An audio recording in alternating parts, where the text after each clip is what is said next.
Boy, another insomnia stream, I guess, huh? Another insomnia stream in the works.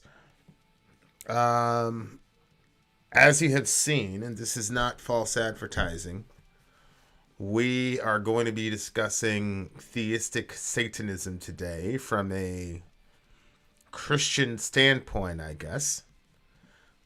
We discussed, I guess you could say, atheistic Satanism or LaVeyan Satanism, if you want to call it that.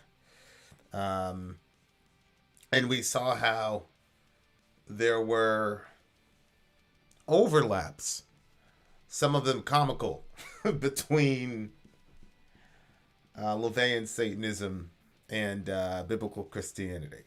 So there were 11 commandments or rules or whatever. Um, and, for the most part, I thought it was interesting. It was a good read. A lot of it was immensely practical. None of it was really revolutionary as far as ideology goes. It just seemed to me to be a sort of, I don't know, Christian light or a Christian alternative for people who were still very graced, as I would say, or very moral people who seem to have a problem maybe with God, but not necessarily with God, but with God's representatives, but still wanted to maintain their integrity as what most people would call good people, is what it seemed like to me. It didn't seem like these guys were the epitome of evil or even trying to be the epitome of evil. It seemed like they were trying to eke out their own form of goodness apart, but doing it in the complete, from what they perceived, complete opposite way that they were brought up. What's up, Tasco? Tasco into his house. What you doing, buddy? What you want? What's new today? What's the big homie Jimmy Dore talking about today? I haven't been able to check up on anything Jimmy Dore related yet, but hope things are going good there. But what's up with you, Tasco? What you doing? Are you interested in Satanism and what I'm going to say about Satanism, or do you already have a pretty good idea?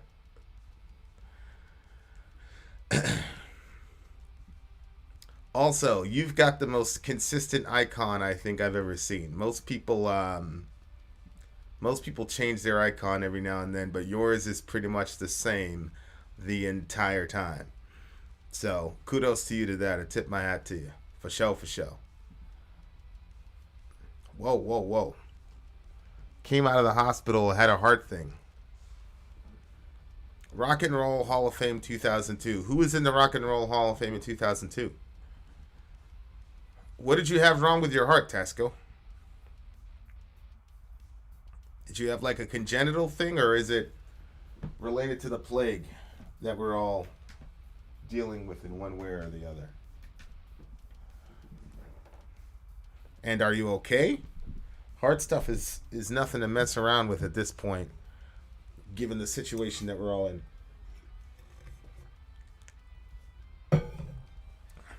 Oh, that's all day, every day, sir. That's all day, every day.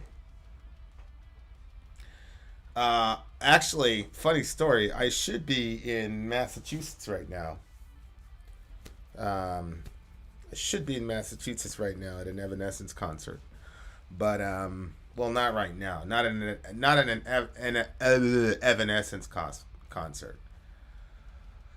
There was one today. We should have went. Then stuff happened, and then there was some COVID concerns and all the other jazz. So we decided to stay home.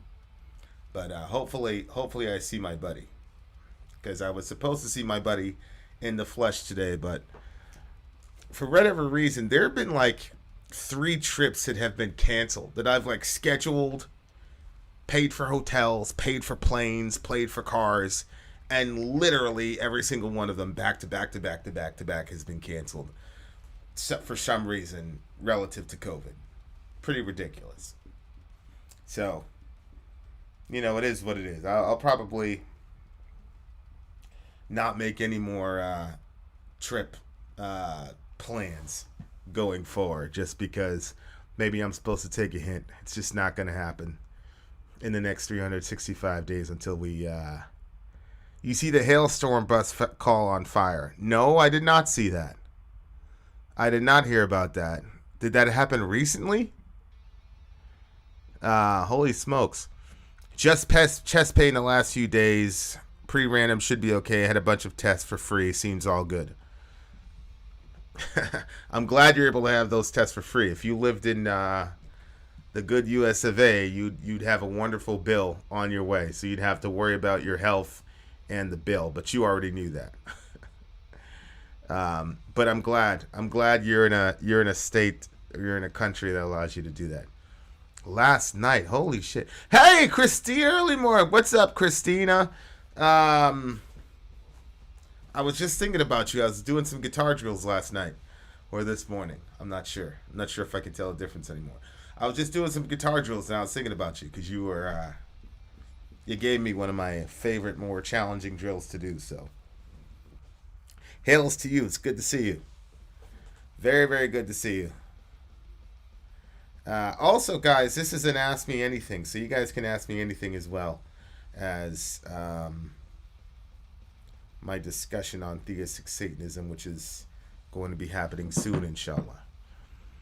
No, I did not know their bus caught on fire. Joseph Stoneburner. Sup, Vin? First time catching you live. Going to Tool in March. Super excited. I'm excited for you.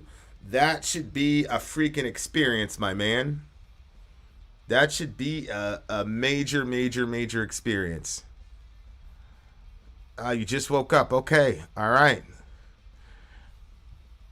Nothing like it. Nothing like it. Yeah, man. It sucks because I'm really, really loving the... Is Biden going to put you in a hot war with Russia or China? I don't believe so. I think people are too worried about the plague in this country. And to then... I think people are war weary, and especially considering the way that he handled the Afghanistan pullout, which the Democrats obviously blockaded Trump from succeeding because they didn't want to give Trump a win in 2020 at the election year. But the way that he botched that so miserably, for something that's, to be honest with you, not that complex. To be honest with you, the complex part was taken care of on the Trump side.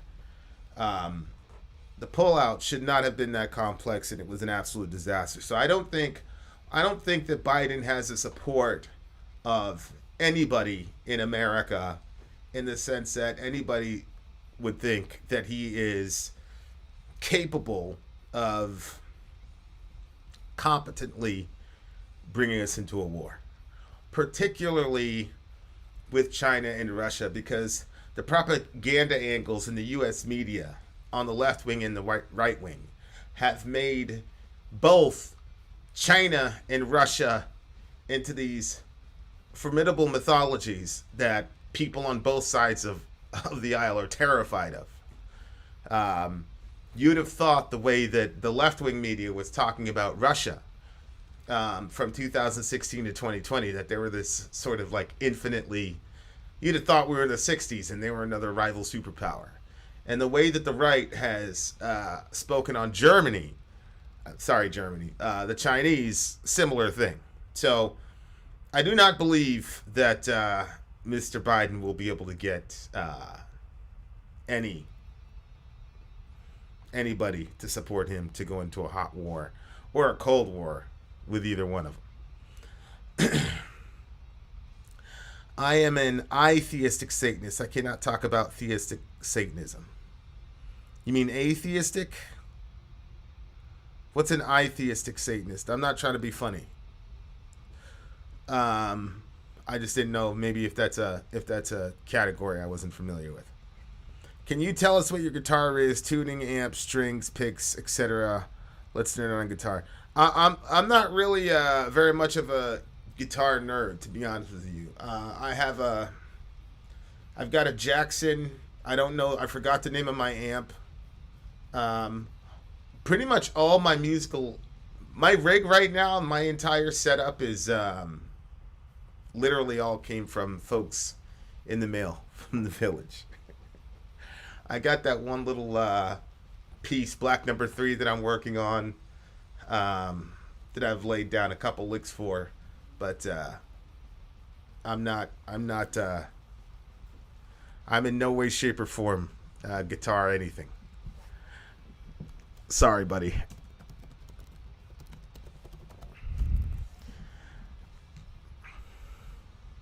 Atheist. It's the opposite of atheist. I see. So an atheist, would that mean that you're basically your own God, basically, that you do believe in a God, but the God is yourself, basically? Is that the idea, or something else?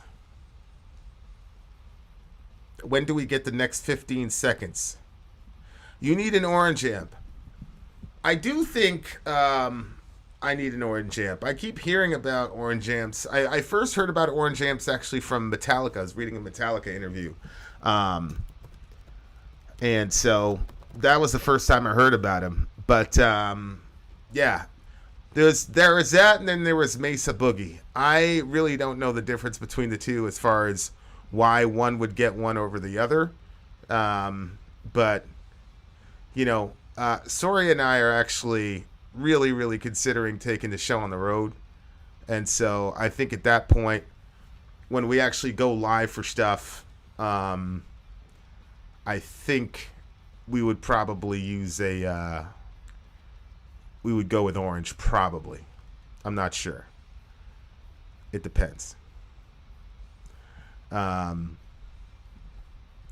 yeah, I do think I'm very intrigued by the concept of the orange amps. For sure, for sure, for sure. For sure.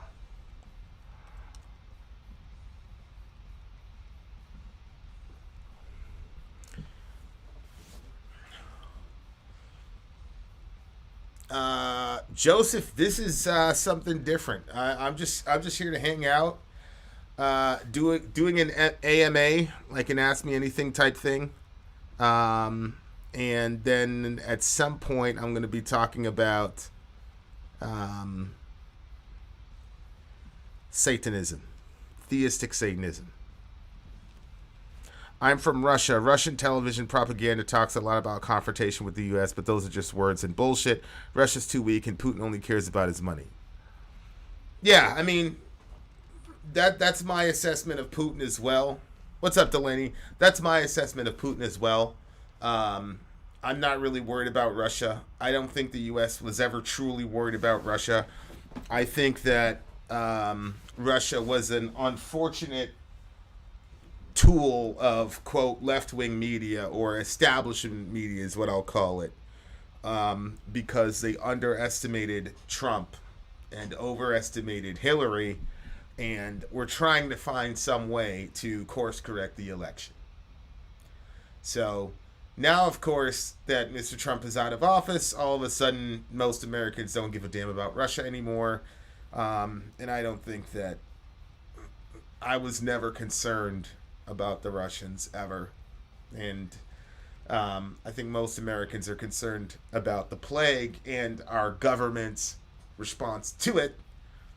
And I think all of us are grappling with information and who to believe and all the rest of it to worry anymore about Russia. And ironically speaking, the media has just done such a... Establishment media in the last 4 years have been so horrible, particularly as it regards Russia, that your average American truly doesn't really care what they have to say anymore.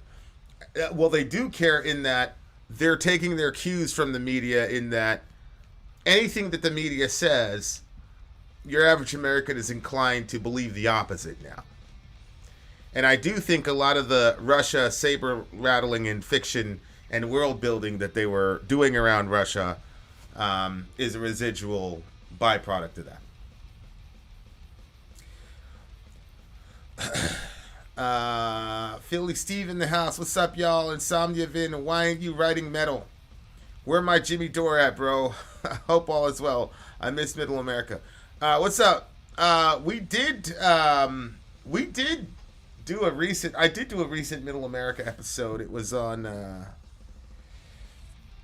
the recent emails about the plague, and so yeah, that's out there if you missed that one. I don't know if I'm ever really gonna release that Jimmy Dore. It's just so bad. It's just the audio is so bad.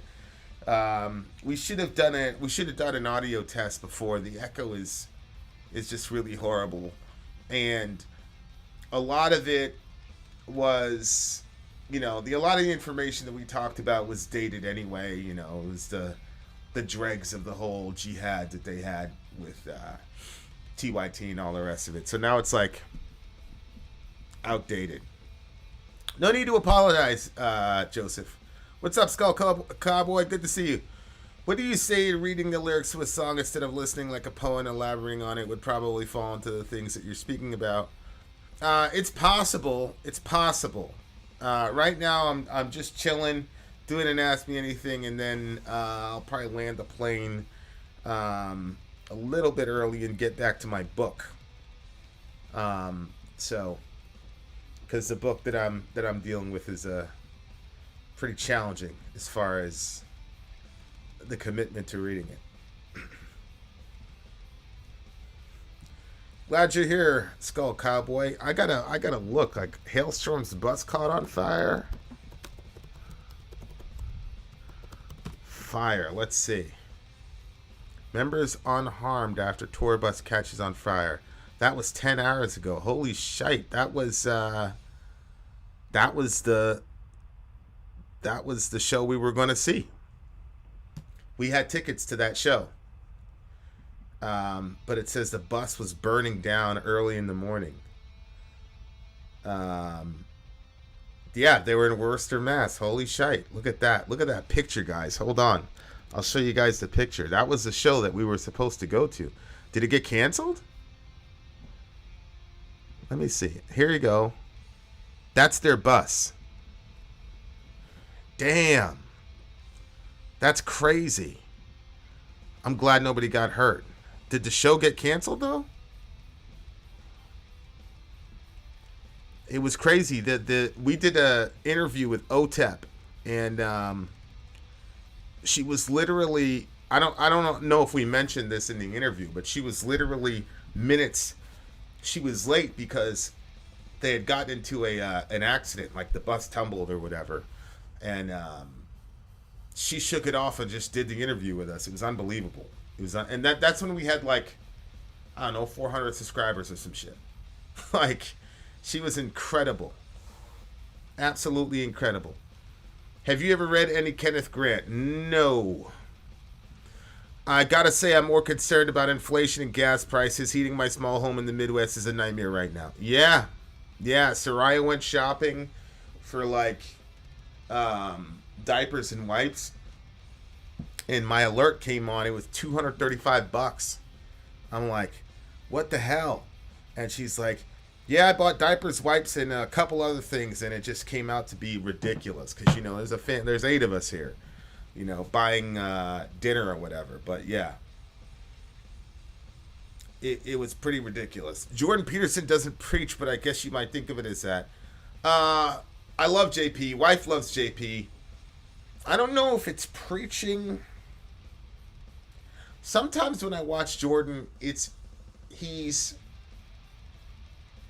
thinking out loud sometimes and developing ideas as he's talking. And there are other times when he is preaching in the sense that he's using oratorical and rhetorical devices in order to convince people to think and act a certain way in the world, which I have no problem with, obviously, as a Christian. Preaching gets a bad rap when it's not interactive, but because Jordan comes at it as from the perspective of a professor or a lecturer, it kind of lends itself to interactivity and challenging of ideas, where with preaching a lot of times the idea isn't challenged. The idea in the audience anyway is that the person who's speaking is assumed to be right. Whereas in professorial lecturing, it's more like, well, this is a theory, but there's an understanding that it's a theory among a sea of theories. And the person lecturing has to justify themselves. And if you read the New Testament, Paul is more on the JP side than he is on the preaching side. So, yeah, but yeah, I agree. Atheism means not following the herds, whether if it's in a satanic group or any group at all. Set your own standards. I don't dress like the narrative, for example. It's basically freedom. I'm a lone wolf without a scene, a cheering squad, or a god I pray to. The satanic part in atheism to me is to realize that I don't need to follow their rules and I am allowed to rebel against everything they set up. Ah, I see. Okay, so atheism. Got it. Makes sense. Have you heard the new Ghost? No.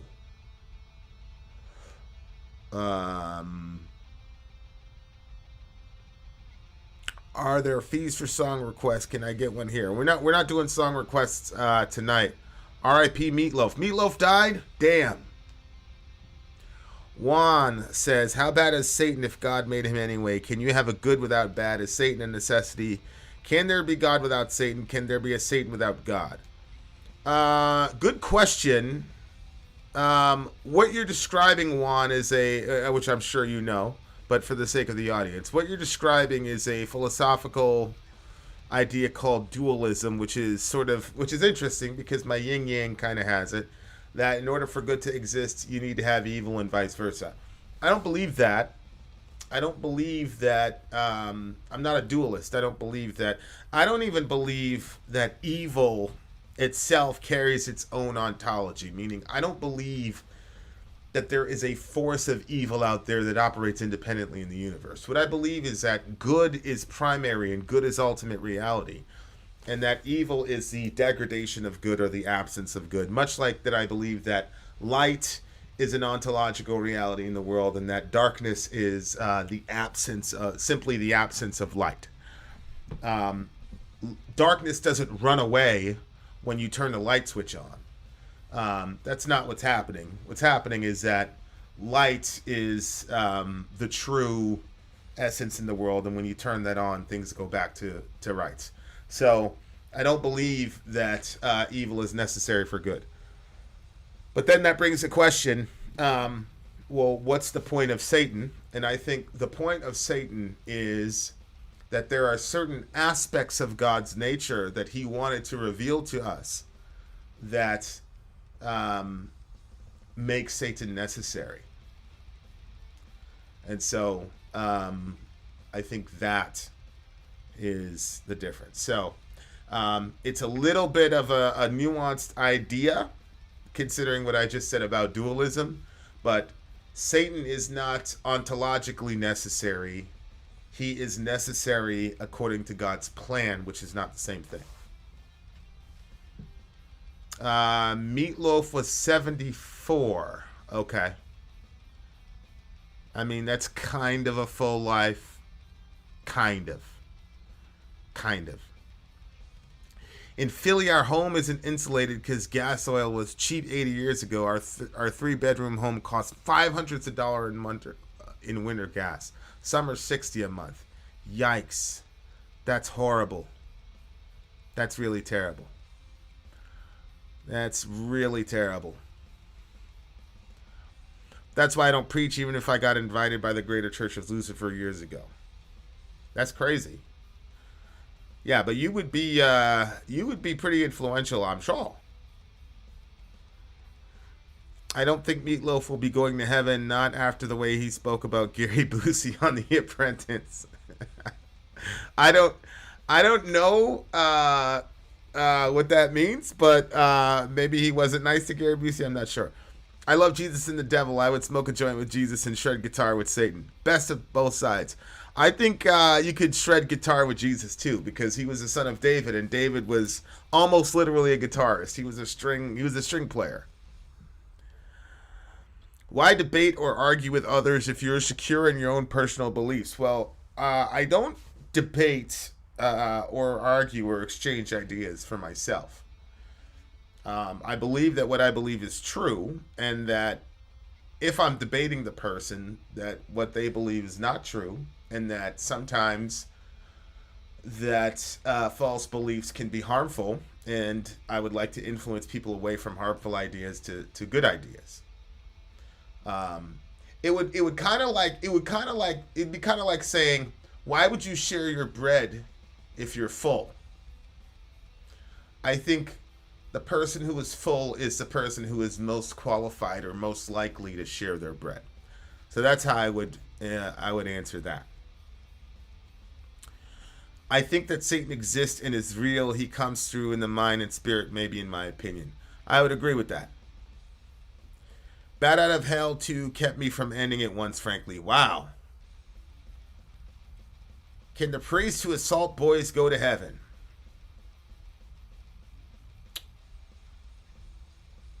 Anybody who agrees with God that their sin is destructive and trusts that Jesus died for their sins and rose again can be forgiven by God. I had a friend call me up one time on the show and ask me, why couldn't God just forgive us? Why did he have to brutalize Jesus on the cross? I don't know if anybody saw the movie Passion of the Christ, but there's a passage in the Bible describing Jesus that says his appearance was marred beyond human semblance.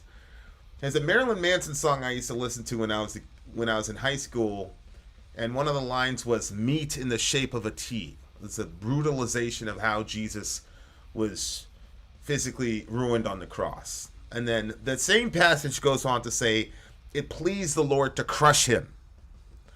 And so my friend said, "Why was it like that?" And the answer I gave is because Holocaust happened.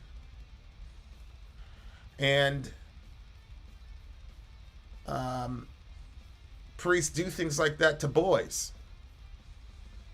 And you could just go down the line of all types of human atrocities. And for God to just say, come on in, would be dishonoring that boy and dishonoring that Holocaust victim.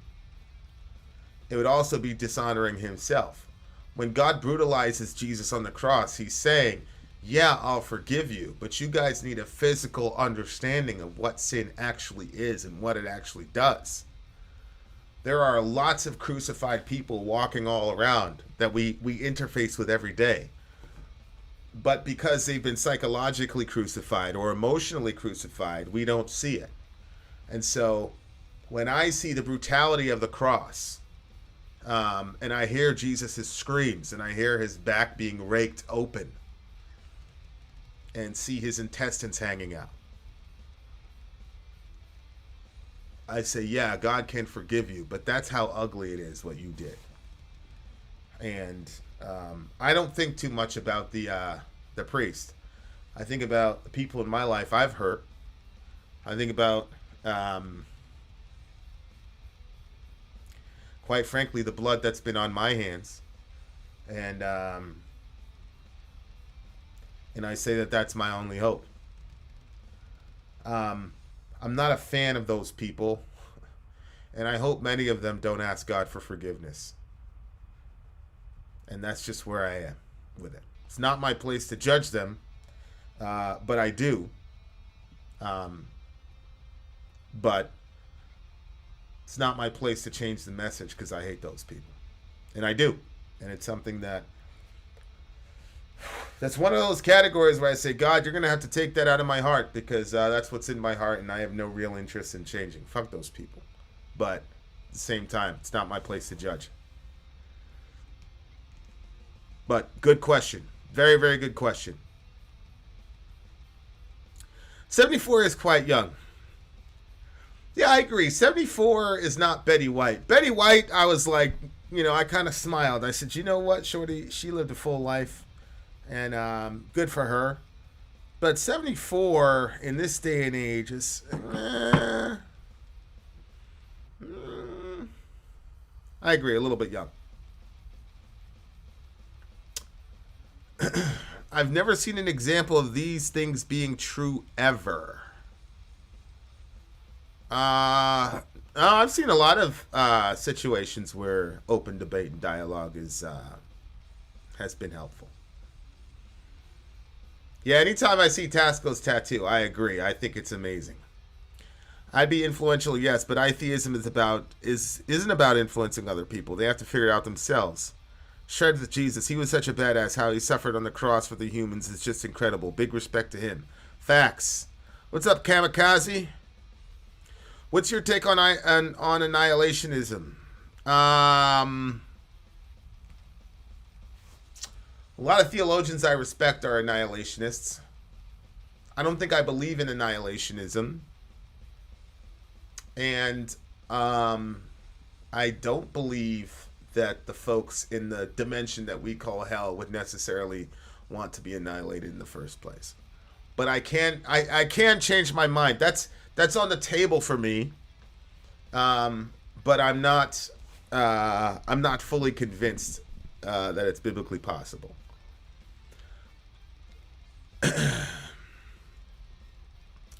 That's why Christians don't listen to death metal. They're pumped full of enough of that imagery to fill the void.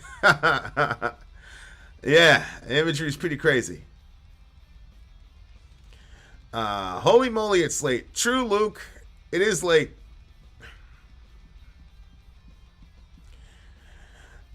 Peterson said you should be an absolute monster, and then you should learn how to control it. Do you agree with that? Learning how to see the way the world works in order to protect yourself from it. There's an old proverb that says it's better to be a warrior in a garden than a gardener in a war. I wouldn't say you should be a monster. What I would say is you should understand that you're already a monster. And in that, you need to understand that when you're looking at the history books and you're seeing Nazi Germany, these are not people that came from space. These are not a different species of Homo sapien. When you see the Bolshevik Revolution and the excessive way in which they persecuted people, these again are not space aliens. These are regular human beings. There were German people who lived right next to their Jewish neighbors, and then in Kristallnacht completely turned against them. And so, if you understand your capacity for monstrosity, then you will be protected against the modern versions of Hitler and et cetera, et cetera, et cetera. Because you will know that you have that capacity, and therefore you will not follow certain leaders. The reason that in the last 4 years people have taken part in massively harmful and destructive movements and have done things that are inexplicable is because they have an overestimation of their goodness. So they're part of these hateful groups and hateful movements, but they don't understand that they're part of a hateful movement because they assume about themselves that they're impervious to being sinful and being evil. So what I would say is that you have to recognize and embrace whatever you want to call it, sinful nature, shadow self, dark side, whatever. You have to understand that if you were in Nazi Germany, you most likely would have went on with the bad guys, just mathematically speaking. Once you understand that about yourself, you'll be able to protect yourself against the influence from the next guy. So that's how I'd look at it.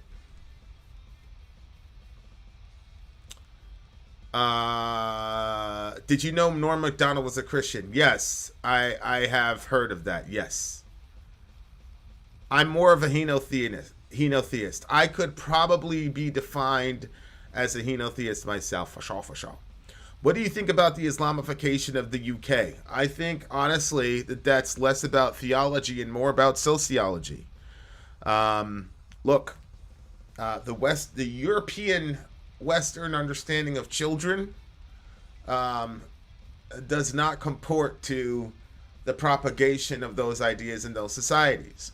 So when you have one group of people that are not even reproducing to the point where they can literally reproduce a society, and then you have another people reproducing it like, 400%, then it's just a matter of time. I mean, look, the United States, people that think like me, Muslims, and traditionalist Roman Catholics are going to inherit America.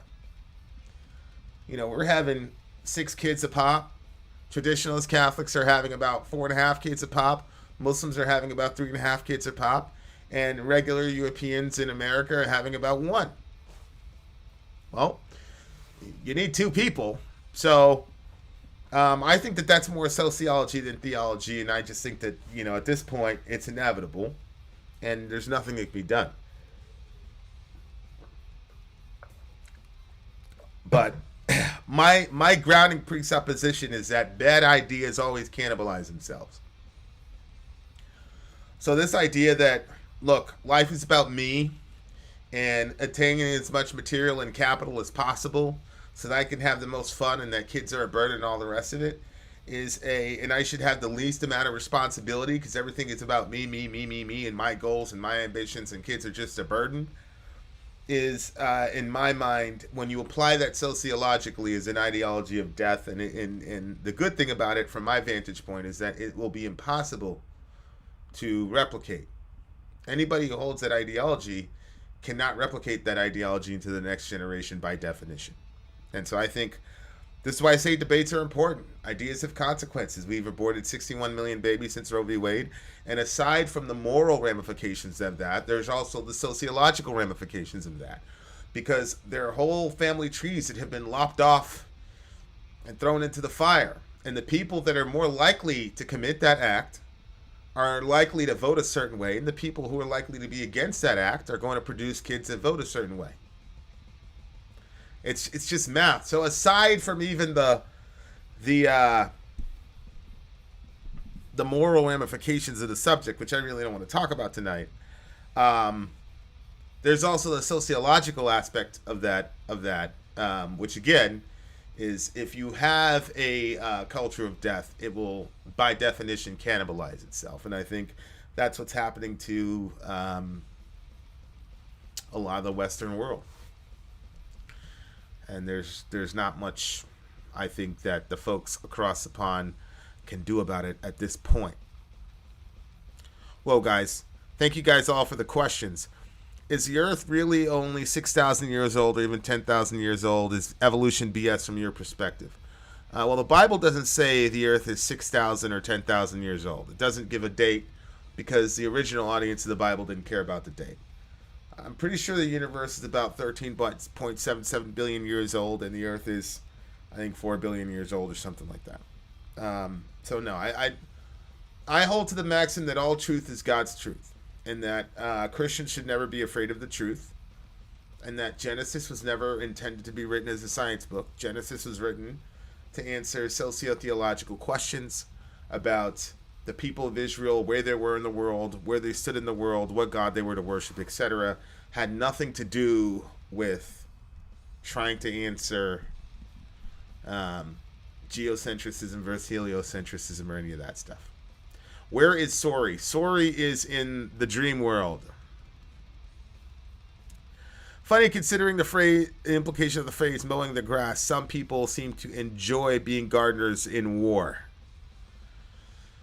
I guess. What's up, Kai? Something I've been thinking of lately, I feel that Satanism in all its flavors was a response to the church forcing Christianity on the pagans of the North. I think it was retaliation, not belief.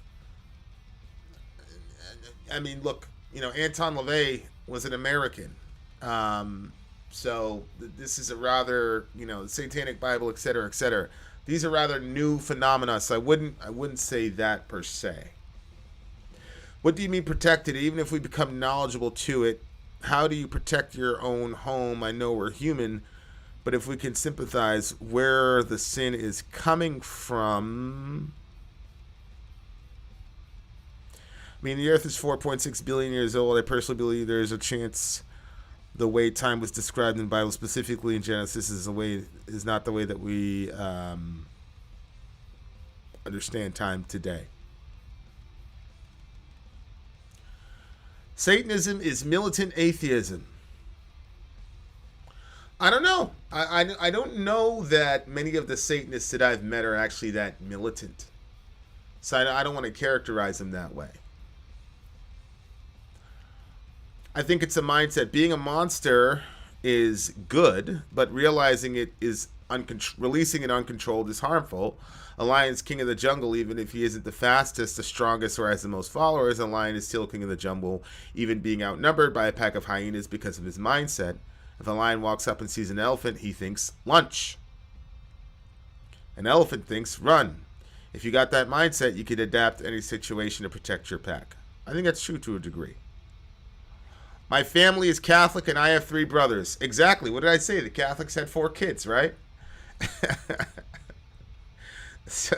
So Delaney, if you want the next generation to have your ideas and promote your agendas in the world, then having only 1 kid is not going to make that happen. Why does Satan spend all his time punishing sinners that he's supposed to adore to make a point to God that he's supposed to despise? Well, the Bible doesn't say that Satan punishes sinners. Satan doesn't have the authority to punish anyone in the Bible. If Satan wants to fuck you up from a biblical perspective, he has to go to God and ask for permission.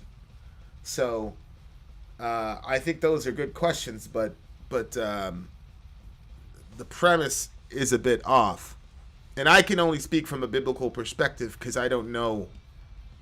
You know what I'm saying? I'm a Christian. Furthermore, Satan hates mankind. He hates, whether you're on God's team or not, he hates you because you're an image bearer of God. So the idea that Satan adores humankind is decidedly untrue. Yes, we did hear that the big homie Meatloaf passed away. Rest in peace to the big homie. That's why I'm an anti-natalist. Null and voids the whole discussion, in my opinion. No downsides. Well, again, anti-natalism will never be a dominant understanding in any given society because of the nature of those who believe it. You guys it's impossible for you guys to replicate that belief system in any meaningful way. So I think antinatalism is a horrible, horrible philosophy. But I'm not too concerned about combating it because by definition it will kill itself, unfortunately. Muslims love to talk about how oppressed they are, but when there are many of them, they oppress others. I say this as a former Muslim. Such is the nature of man and their religion. I think that's the human condition. I don't know many Muslims who are complaining. I live around a bunch of Muslims, and they don't complain. But I hear what you're saying. A society grows great when old men plant trees in whose shade they will never sit. Very wise, Miss Delaney. Very, very wise. Very wise. I believe the Western world will collapse by 2040. I don't think so. I don't think so. But I hear you. I think it'll look a lot different by 2040. A bishop in the UK invited a group of Muslims to celebrate Christmas with him. He's asked, did he drink wine? He said he didn't because he didn't want to offend the Muslim guest. That's good. And if I invited them to my house, I wouldn't drink wine or eat pork or any of that. So I think that's good. I think that's very biblical. I could vouch for Catholics popping out babies. My family thinks more babies are better for some reason. It doesn't matter if you can afford it, just do it. I had to go against that. No kids for me. Yeah, I'm all about that. I'm all about having kids. We've got 6 of them, and hopefully we have 2 or 3 more. And I don't care if you can afford them or not.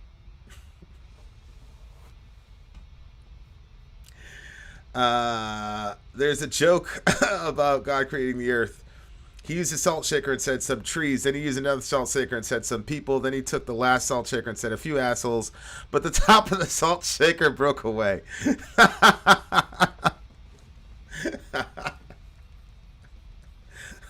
That's a good one.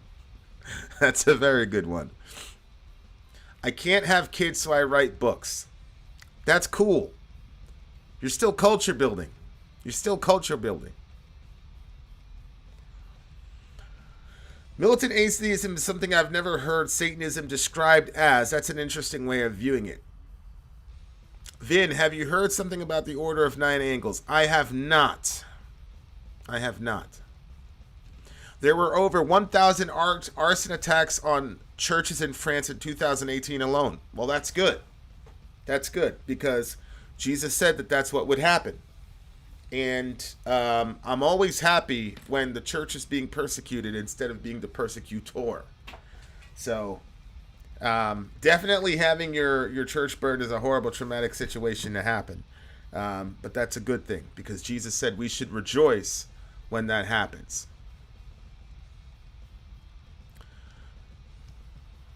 Going to bed. Good night. Assalamu alaikum, Mr. Tasco.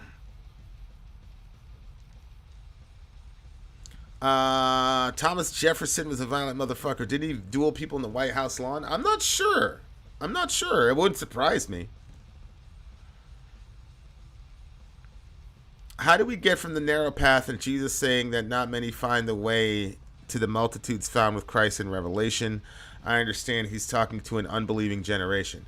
Yeah, the statement, the path is narrow and few they be that find it, from my view, is specifically talking about the unbelieving Jewish generation that was going to crucify him. All throughout the New Testament, you see that the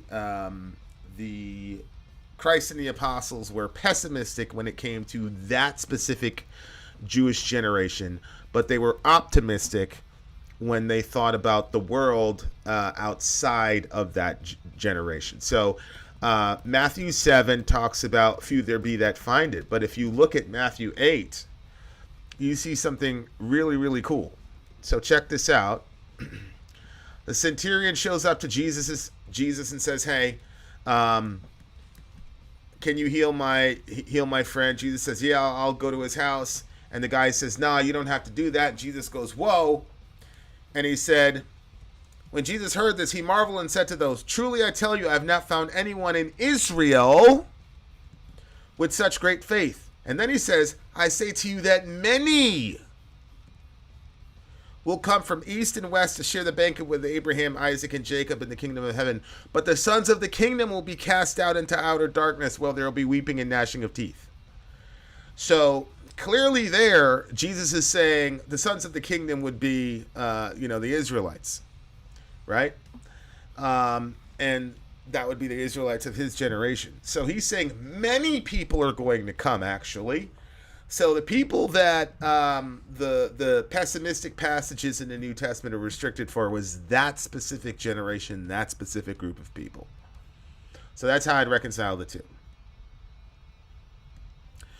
What would you like to learn on guitar? Any tips I can provide you? Yeah, if you could shoot me a small video on soloing, like how you build a solo, what are the ideas, what's the thought process, that type of thing. I've always been fascinated with that understanding. Like, that's something that's always been, when I'm like driving around or I hear like a random beat or something like that, it'll be anything. I'm like, oh, that would be a cool riff, yada, yada, yada. Because I came up in nu metal, it's almost second nature. But soloing is something I would like to be able to do. So ideas and things like that, what you use to build solos, I'd like to know.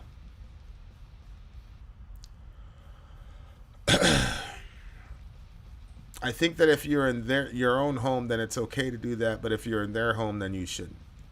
I think that you should do whatever removes stumbling blocks.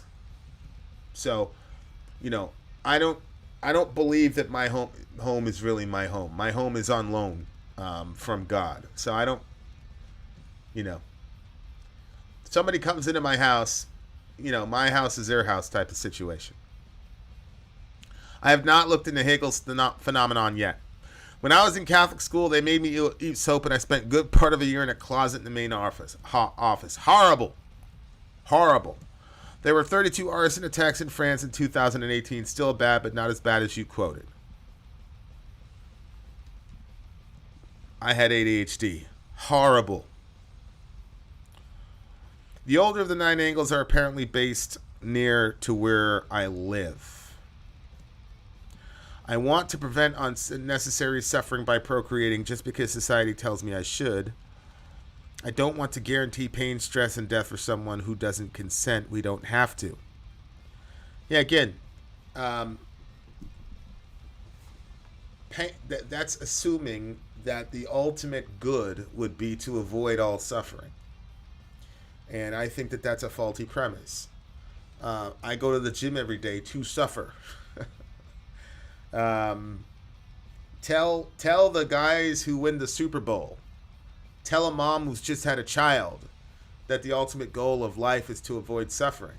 That's not the ultimate goal, and that's not the ultimate good. Suffering is not ultimate harm.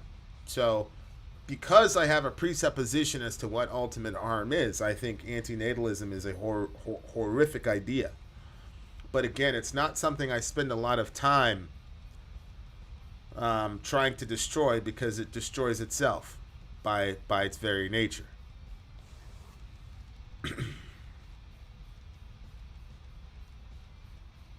I loved you and Sawyer's reaction to Dark Tranquility, and more recently Arch Enemy. Rock on. Rock on. Do you think you could endure anything? Because that's what I want to do with anything that comes at me. I think with God's help, I can endure anything. But I don't want to. I could do that, Vin. I've written my own book last year in October about overcoming abuse and bullying, but I want to try something new, so I plan to create an online guitar course for people. Thank you. That would be really, really helpful. But I'd also like to see your book on bullying, which I'm very grateful for. But at the same time, I thought you were all about leaving people to figure shit out for themselves. I'm just poking at you. I'm glad that you did that, because bullying literally kills people. So I almost wish we would come up with another word, because bullying almost seems like this innocent stuff that children do. And because of that, people tend to trivialize it. But that's good work. Awesome, Vin. Thank you for the answer. There are some who apply that passage with a narrow path, but ending up as hermits, calling everyone else false preachers, kind of crazy. Yeah, it's kind of crazy, and it's very strange. They've got this very pessimistic view on the success of the gospel because of it, and they don't take those passages seriously. But there are a multitude of passages in the New Testament that show that the apostles were very pessimistic about that generation of Israelites, but very optimistic about the forward progress and eventual world domination of the gospel. Have you reacted to Frost Like Ashes? No, I don't think I've ever heard of them before. Do you know about the CRISPR case gone editing technology? A doctor who disappeared made some HIV-proof babies in China. No, Luke, I've never heard of that. Baby Mail's like, his picking technique is unbelievable. If you want to learn how to solo study his live work. Did you quit sleeping altogether? I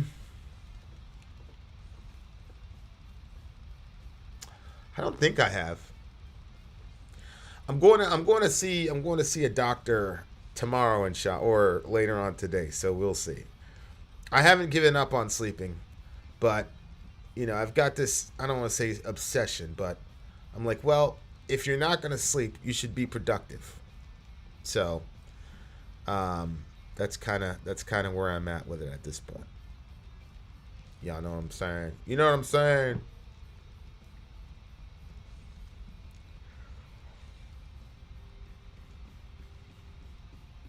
Christian black metal.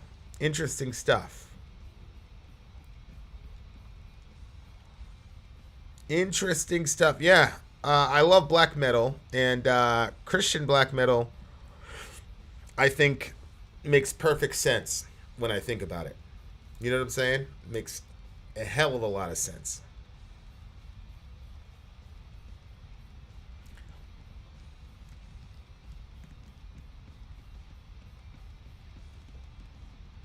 Actually, no, Phil. Actually, no. Some of these questions are different from the questions I've answered before. Do you think masculinity is a nature? Dag, rephrase that question. Do I think masculinity is a nature? Those giant Red Bulls don't help. I don't drink giant Red Bulls anymore, actually. Uh, when I'm hydrating myself more on nowadays is water. I try to drink a gallon of water a day.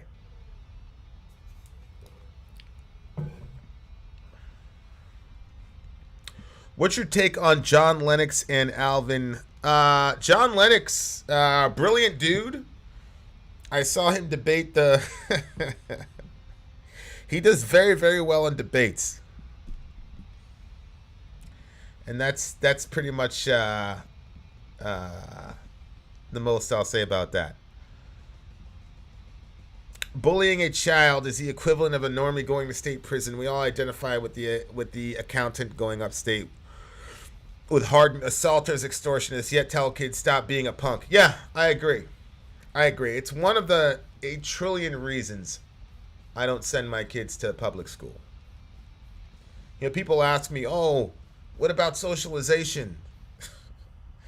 uh, the toxic environments that are created. And if you send your kids to public school, no disrespect, but the toxic environments that are created, especially being kids of color and Maine and all the rest of it.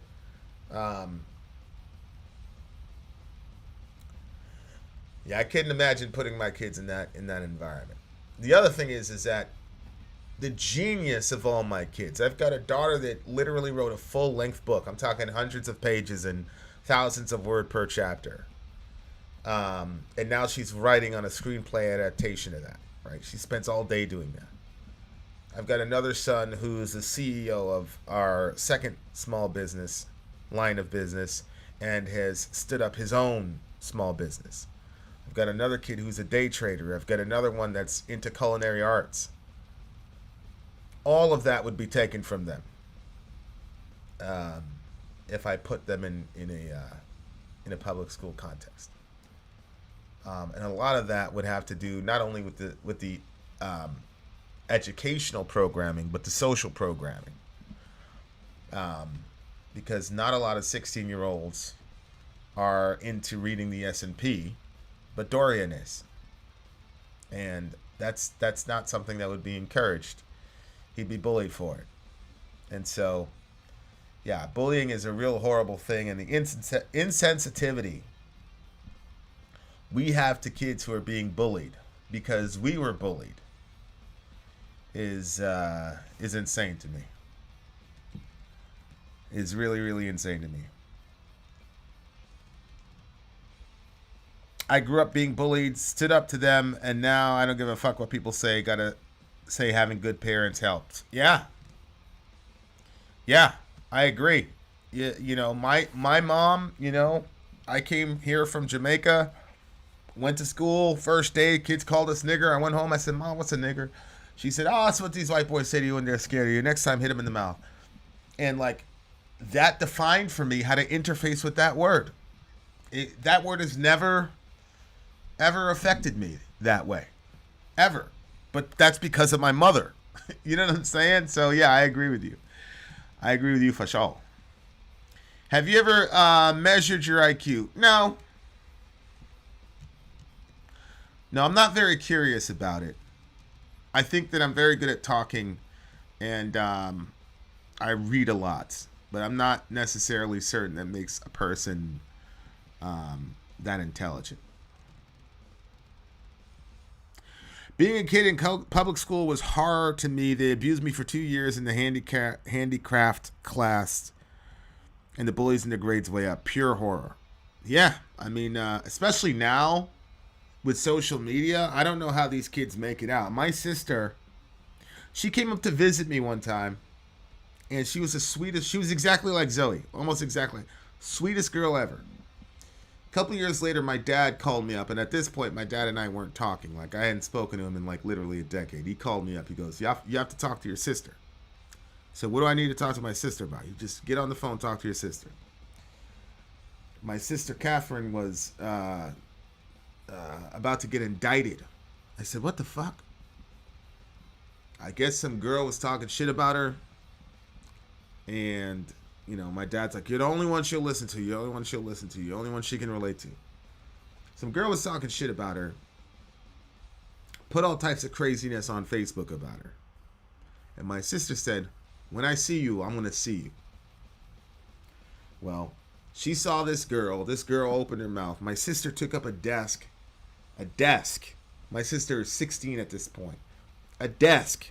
And threw it at this girl's head.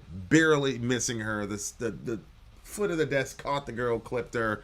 Tooth went flying, all types of shit. They had to call in New York, in Brooklyn. They have police and like security guards on site for the entirety of the school day. So they jammed my sister up, all this stuff. I mean, she didn't thank God nobody pressed charges or whatnot, but it transformed my very childlike, bright-eyed sister into a hardened, very hardened person in a very short period of time.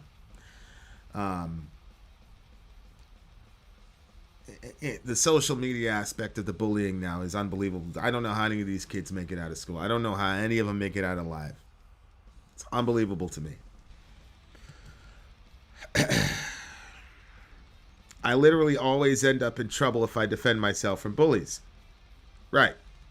So you got Delaney, who's 15, 16 years old, who can watch a Middle America episode and interface with it. Clearly a gifted, wise beyond her years young lady. And because her mind is 4 or 5 years ahead, it doesn't make her better than anybody. But it doesn't make her beneath anybody either. But because her mind is so advanced, the people around her can't relate or understand her. And so there's all this nonsense. And they hold it in. And then when they finally go and defend themselves, they end up looking like the crazy person. And then they end up the ones getting in trouble. Delaney, we love you. Don't throw any desks at anybody. Don't do that. I heard you make some kind comments about Aaron Ra in a video. As a rationalist and atheist, he's one of my heroes. What was the backstory with you interacting with him? I said something about militant state atheism or something like that. Somebody sent a video to him and he said, sure, I'll talk to them. I had no idea who Aaron Ra was at the time. So I said, okay, cool. And we had about a 2.5 hour interview or something like that. And who he is on camera and who he's not, who he is off camera are kind of the same person. But I was very surprised to see him interfacing with other Christians on YouTube because he knew that we were Christians, and he never treated us like that. And offline, he was great. So you know, I don't know. I don't know why those Christians had a different experience with him. But we had a great experience with him. And I found him to be a lot more... my interpretation of him and his actions are a lot different than maybe a lot of other Christians would have of him. But that's just my opinion. That's all just my opinion.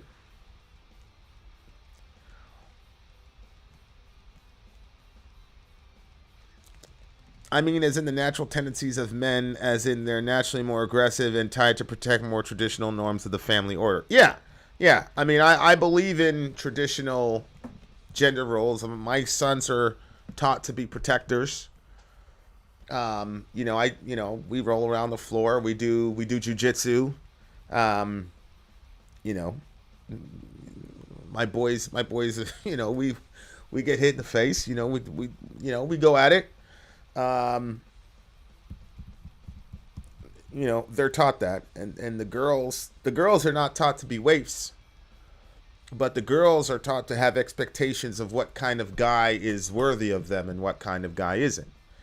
And if the guy is not willing to face danger and is not willing to apply his aggressive nature in the protection of her and their family, then he's not worthy of her.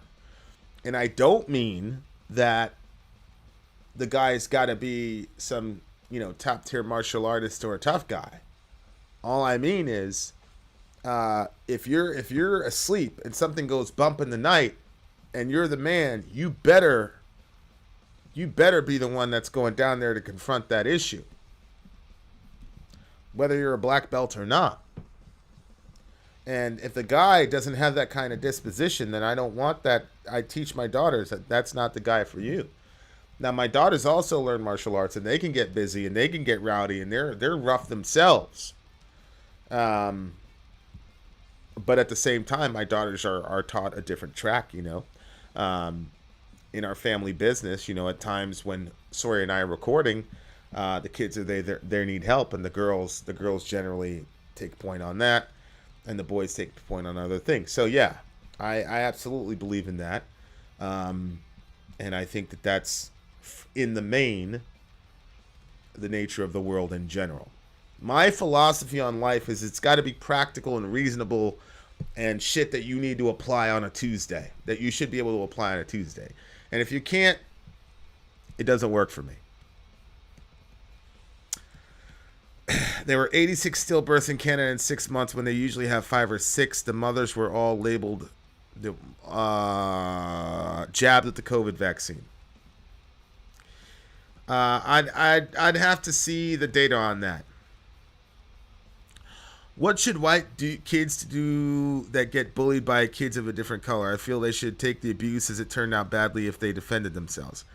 Yeah, I mean, I live up here in Maine, and that's just not true. When kids get bullied, everybody pretty much know who the bullies are and who they're not. And if there's a big Somali community here.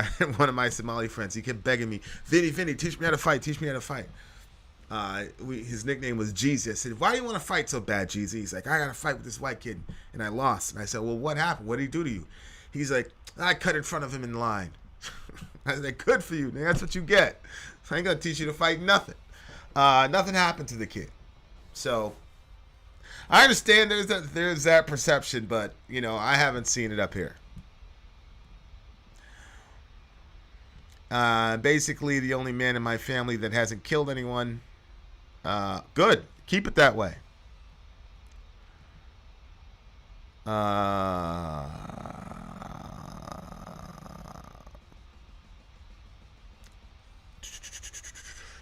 I'm looking to Hegel for a school project. I want to see how it works together with Christianity, since it's really a extreme ideology, and Hegel was a Christian. Would you perhaps be down for an interview sometime in the future, since I know you got a lot of knowledge about the subject and give me another perspective? About Hegelian dialectic, I'm not sure that I'd be very helpful to you with that.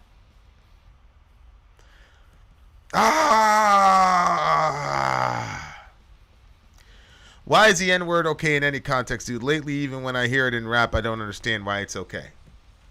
Well, I'm not going to get into like the minutia of it historically.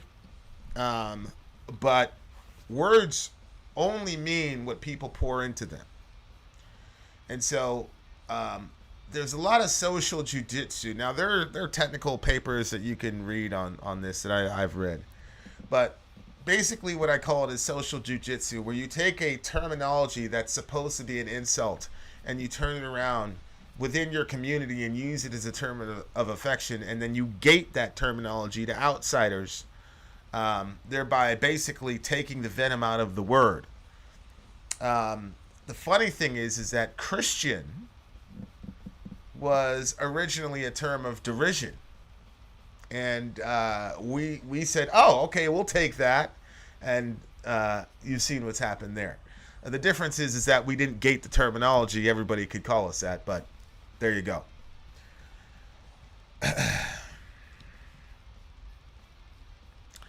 Vin, you should show more respect to people like some preachers that use the left-hand path and raise money out of fear. I appreciate that, Skull. What do you say to early couples that love being in front of each other in the beginning but know they're going to butt heads when it comes to deep moral values down the road?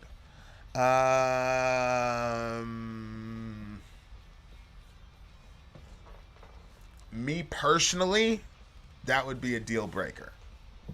Me personally. I would never ever get involved with somebody in a real serious relationship if I had significant moral variance with them, because one of my moral axioms is that we should have children and have a lot of them, and I think it would be horrible to put a kid in a situation where mom and dad have variant moral codes. I'm not about that new gender role things. I'm not talking about the transgender topic, by the way. Yeah, I agree. Do you think in 20 years' time pedophilia will be a sexual orientation? No. No, I don't. I think that is a completely separate category. So no, I don't. Did Vin address a concert with Amy Lee? Was that not today? That was today. I did not go to it. I heard there was a fire at the bus. So that's, I'm assuming, but everybody was okay. What is a catechism? Is it biblical? Well, catechesis is a methodology of teaching that goes in question-answer form. And you can kind of find this in Exodus. It says, when your son says, why do we eat this bitter root? And then you're supposed to answer, we eat this bitter root because, we were in bitter slavery in Egypt, and then the Lord your God delivered us from the, with a mighty hand and an outstretched arm from the evil hand of Pharaoh, whatever. So that's a form of catechesis where the child asks a question and then you answer it. And so over time, the church has come up with these little nifty handbooks where you catechize your children in question answer format, where you as the adult ask the question, they give you the answer. So for example, what is the chief end of man in Westminster Catechism, question 1, right? And the answer is, the chief end of man is to glorify God and enjoy him forever. And so you go down all these question and answers, and when you get to the end of it, you'll have a kid that's got some pretty solid theology and a solid life philosophy. And from that vantage point, it is biblical, right? Because you see the template for that rooted in the Old Testament. So that's how to answer that question. I do not believe that pedophilia is being normalized. You can't even use that term on YouTube. Your video will get immediately demonetized, if not blocked. So, believe it or not, YouTube is the second largest search engine in the world, right behind Google. And so it's actually a very good bar as to the social zeitgeist. And I think everybody would say that YouTube is dominated or originated from liberals. And so the idea that that's being normalized, I just disagree with. But it's very possible. I guess, what do you say to young couples that love being in front of each other but refuses to ignore now? How do you help them now? Well, I think you should have a series of discussions on how both of you came to those moral conclusions, and then maybe you guys could have a go the way forward. I meant that I like the way you show respect unlike others. Oh, okay. I appreciate that. I was raised by bitter divorced women. Being a man's man was almost a sin in my family. Told men are shit, good for nothing dogs, but kept marrying cheaters and drug addicts. I don't know self-worth. Yeah, man. I hear you, bro. I hear you. All I can give you is that you're in the image of God. and that your masculine impulsive of aggressiveness and ambition and things of that nature, as well as your sexual drive as a man, all of those things are good, and they're healthy, and you should praise the Most High for it. A lot of this has to do with channeling those energies into something productive instead of destructive, which I'm sure you already know that. But I'm very, very sorry that you had that experience, for sure.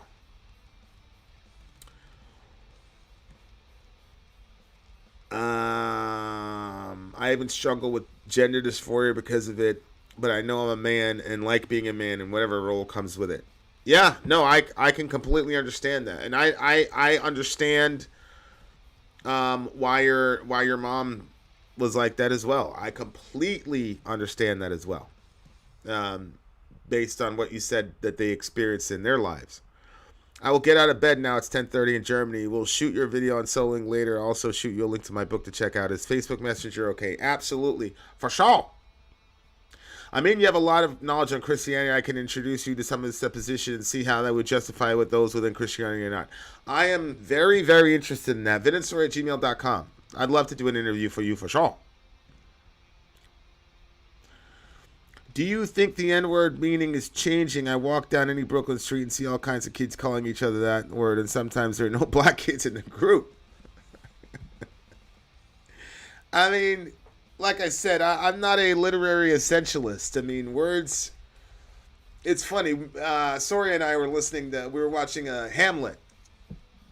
And Macduff, and it's cool because they had Denzel Washington. They had a mixed cast. They had some black folks, some white folks. It was basically whoever read the role the best, they gave the role to. But anyway, there's that moment in Hamlet, and I don't want to give not Hamlet, Macbeth. I don't want to give any spoilers, but Macduff's family is basically executed by Macbeth's family, and the messenger comes, and the guy is like skirting around the issue, and Macduff kind of senses that he's got some bad news. So Macduff looks at the guy and says, "Be not niggardly in your speech." And niggardly, or to be niggard, in that context meant to be stingy. So he's basically saying in Shakespearean flowery language, stop being stingy with the information, just come out with it. But it was funny because it was a black guy saying, "Be not niggard in your speech," right? So language evolves. The word has as much power or as little power as you pour into it. To me, a lot of life is experience and intention. I believe, really, really, truly believe that this whole thing is just a simulation that we're only designed to interface with so that we can see each other's, you can experience each other and witness each other's intents and learn lessons for the real world that's coming up. So all I really, really care about ultimately is experiencing a person and their intentions. And so if a white person says, "Fuck you, nigger," I know what their intentions are, right? And then I have to make a decision as to how I'm going to interface with that experience. If I see a bunch of, white kids, which, is a social construct in itself. If I see a mixed group of kids, "What's good, nigga, blah, blah, blah, blah, blah." Look, most the highest purveyors of rap music are white suburban kids. And I mean, everybody knows in rap music, you watch DJ Vlad. Vlad does all these interviews, and to this day, he's a grown man he'll say, there's a song called Snitch. And, snitch is when you commit a crime with somebody and then the guy tells on you to the cops or whatever to get off time. And so the song is called Snitch, and it's "Sorry, nigga, I'm trying to come home." So Vlad says, the song is "Sorry, N-word, I'm trying to come home." I just think that that's ridiculous. Because when Vlad is driving home from the studio and he's listening to that song, he's not saying, "I'm sorry, N-word, I'm trying to..." He's saying, "Sorry, nigga, I'm trying to come home." You see what I'm saying? I just think, whatever. He's in a black space. And he stands to lose literally hundreds of thousands of dollars if he says it. So I understand why he does it, but I just think it's kind of silly. Words are about experience and intention, in my opinion. So that's my opinion on it. How to learn to be a braver man within the comfort of Western society and without sports. Well,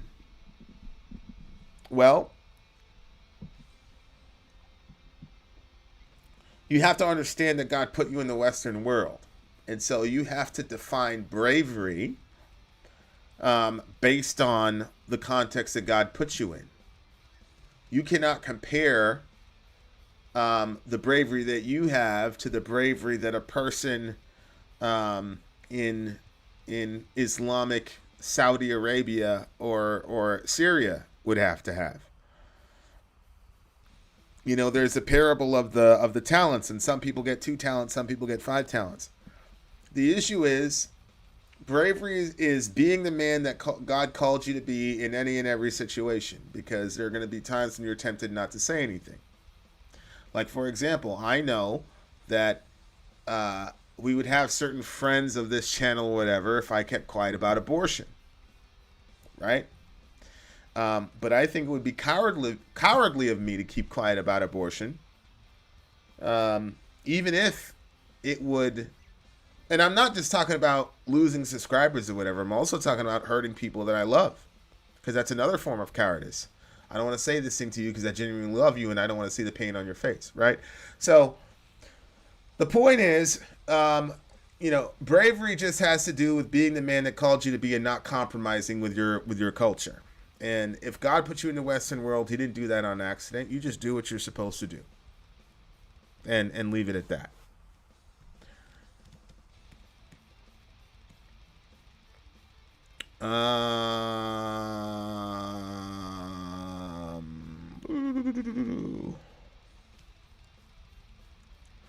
So many white boys at my school say the N-word. Yeah, I know, right?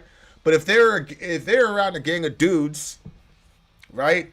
And I've seen it happen where they're like, vibing to this song or whatever, and then I show up like this or whatever, and they don't know me, so then they immediately, you know what I'm saying? And they start editing themselves. I'm like, guys, you know what I'm saying? It is what it is. Yeah, a few years ago, a black government official in D.C. was fired for properly using the word niggardly. Yeah, it's ridiculous.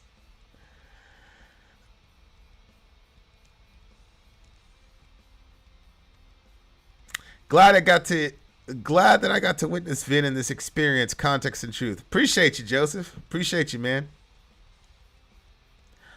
Are miscarriages just God giving abortion, since sperm are alive? Is kicking a man in the groin considered an abortion? Well, no. An abortion is about killing a separate human organism. And that's what happens when human beings take a life that they are not responsible with generating.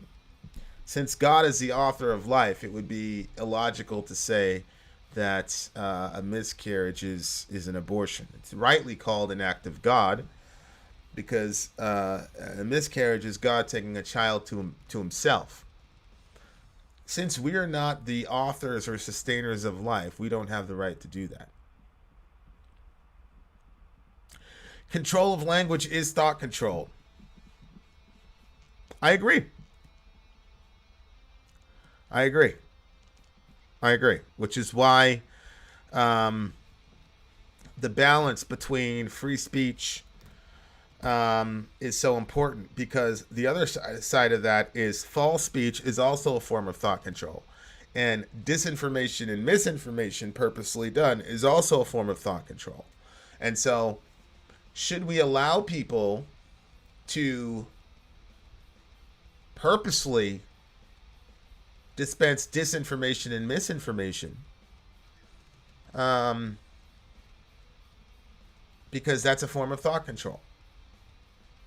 Just as much as compelled speech is a form of thought control. I mean, we have divisions in our military called psychological operations, adjacent to the CIA, et cetera, et cetera. And so they've we've instigated entire wars based on misinformation and disinformation. So it's just a fact that purposeful misinformation and disinformation is thought control and an act of war. So it's not free speech. Absolutists say compelled speech or controlling speech is a form of thought control. It is, but they never talk. And I'm not criticizing you. I'm just saying they never talk about the other side of that, which is purposeful misinformation and disinformation is also a form of thought control. So it's a very, very, very fine line that must be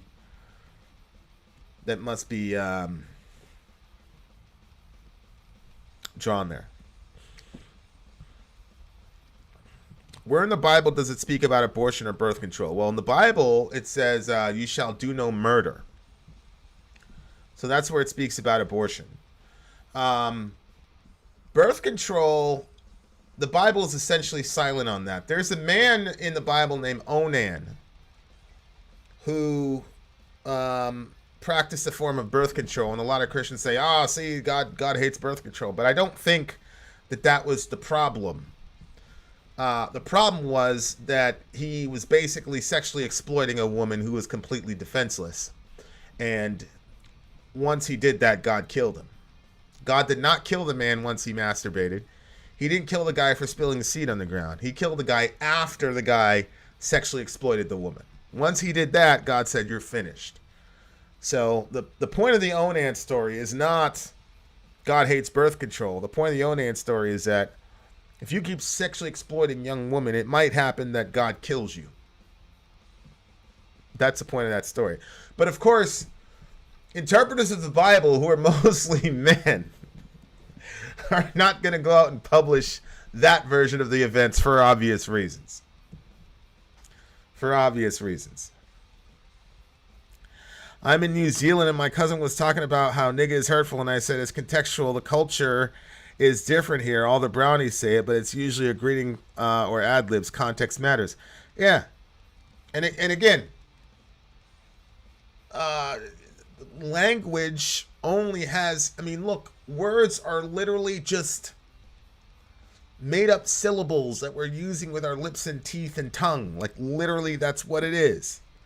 So if I say the kalupati, it means nothing. But if I convinced 15 million people that kalupati is a horrible thing to call white people, the next generation of people are going to be like literally wounded by the word kalupati. And it means nothing. So I'm fascinated with words. I'm fascinated with words and the power of words and what we do with them. But again, a lot of it is about experience and intention and how we choose to react to those two things.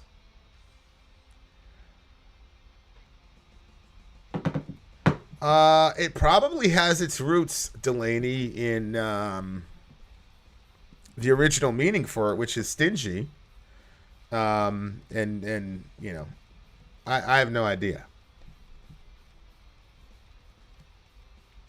Do you see any problem with the politicization of Christianity? When I was growing up in the 70s and 80s, Christians were viewed more as kind and principles and less as special interest group.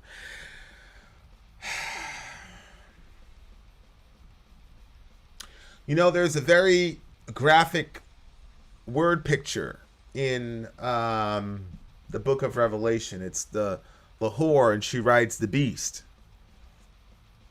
And my interpretation of that is what happens when religion whores itself out to politics, to political institutions. There's a difference between using politics as a tool, i.e., slavery is bad, and we can pull political levers like William Wilberforce did in England. We can pull political levers to accomplish a certain desired end.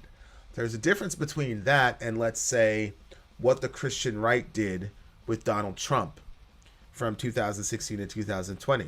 Now, I'm not one of these Trump is the Antichrist, Trump is the worst thing that happened to America, Trump was the worst thing that happened to black people, he's an ultimate fascist, yada, yada, yada. If you ask me who's worse of a racist, Trump or Biden, I'd say Biden all day.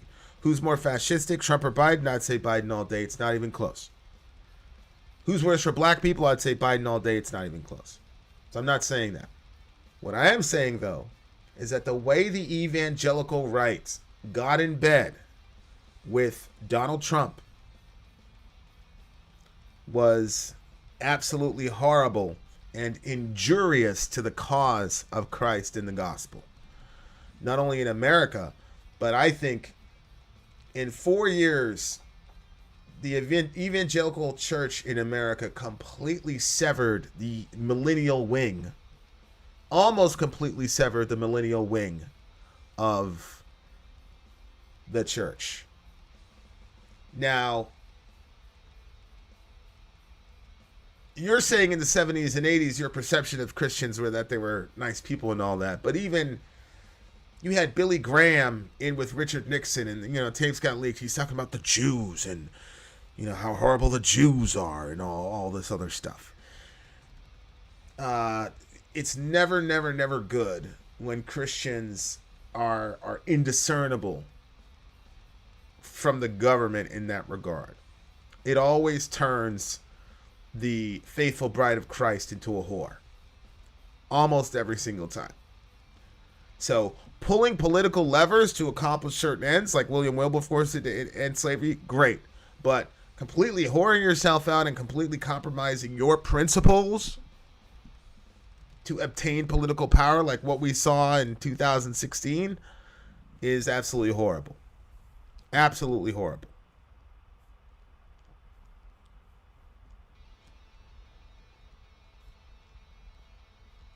Vin kind of sounds like Eric Preach. I don't know who that is. Did you just say Balupity? You're canceled.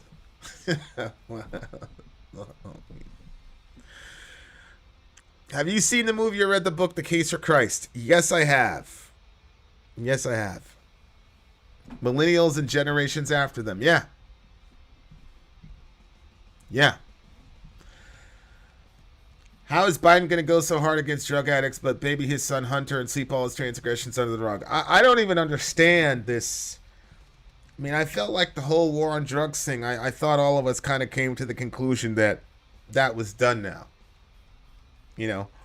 But Biden he's clearly an authoritarian.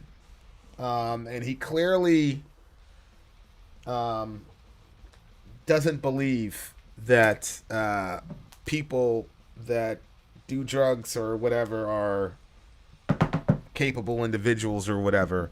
But obviously his son gets a pass because that's his son. Yes, rest in peace to Meatloaf. For sure, for sure. For sure, for sure. Let me figure out who Eric Preach is. Eric Preach. Ah, the black dude. Shout out to Eric Preach. How do you feel that my generation is the first generation in a very long time that is slightly more conservative?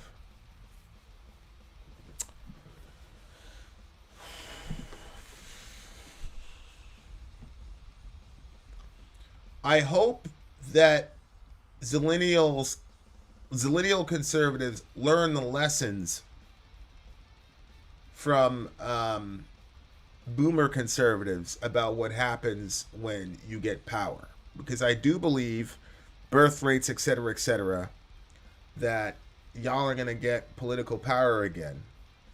And learn the lessons from Bush when it comes to war. And I would hope that the Zillennial generation, conservative wing, would develop a more just understanding of the economy. Ayn Randian political economic ethics are never going to work in a sustainable fashion because the people at the bottom are always going to outnumber the people at the top. The problem is that conservatives are much better at economic planning and implementation than Marxist leftists are. Of course, some people are going to say, well, that's because Marxist leftism is impossible to initiate without some form of violence and bloodshed. But I would hope that there would be a more kinder, compassionate economic theory that zillennials adhere to, and the ugliest form, and I don't even consider what we saw in the Trump administration conservatism, but that ugly, I don't care what anybody thinks, fuck everybody that isn't as rich as me or doesn't hold the majority and all the rest of it. I'd hope that that kind of conservatism would die, and that you guys would learn from the exigencies and the errors of your boomer predecessors. That's how I feel. What's your take on other religions and beliefs and many teachings they have and those of Christianity? How much of Christian are we if we pick and choose what sticks out to us? Well, it depends on how you define what a Christian is. I do not believe that Jesus' ultimate goal was to make us all good moral people. I believe that Jesus' goal was immensely personal, namely that we would be reconciled to God our Father. And so that does have ramifications, obviously, as to how we treat one another, obviously. But I always tell people that, you know, God is in the business of making daughters and sons, not employees. And so, yeah, I mean, I think when people are moral and they're nice and they take care of their neighbor and things of that nature, help old ladies across the street, I think that's great. It's heartwarming. But if there truly, truly is a God who truly, truly is a father, and I'm a father, and we are truly separated from him, I can't imagine being separated from my kids. I can't imagine that. And so that's the aspect of the Christian faith, where it's more than just picking and choosing moral axioms to live your life by.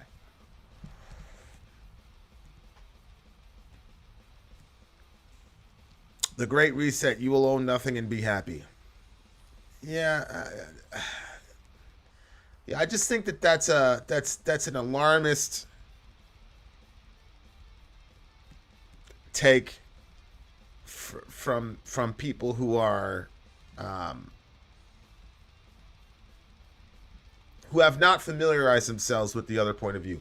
Look, if you get your understanding of what people on the left believe from mainstream media, whether it be Tucker Carlson or legacy leftist media, then you don't understand the vast majority of people on the left in this country.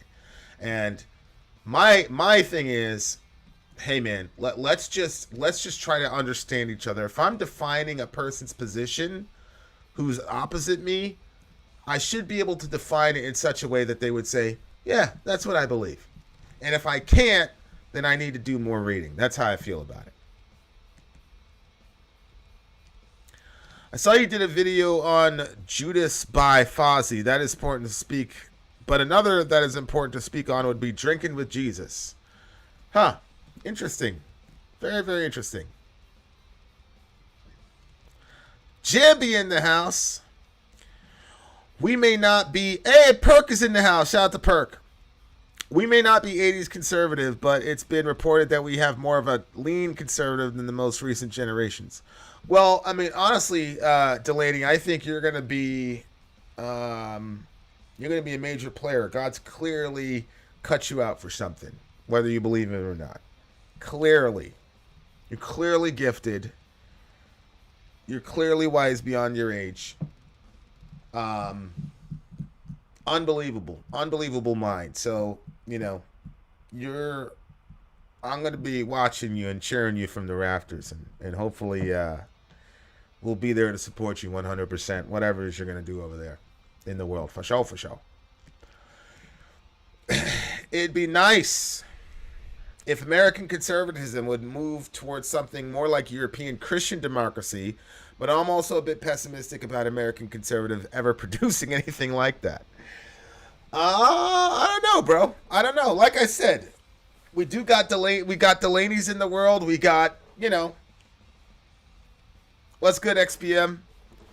I get a lot of hope, actually. I get a lot of hope. Did you ever see the Zeitgeist documentary?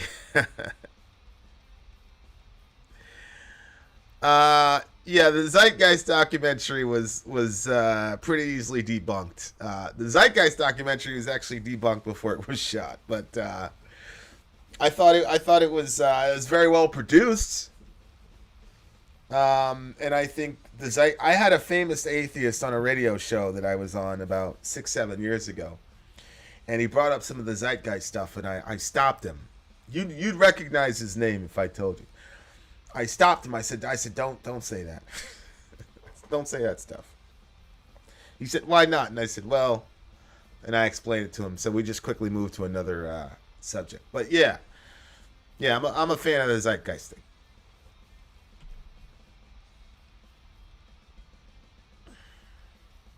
How do you feel about the theology of Peter Rollins? Peter Rollins is one of the few surviving members of the emergent church.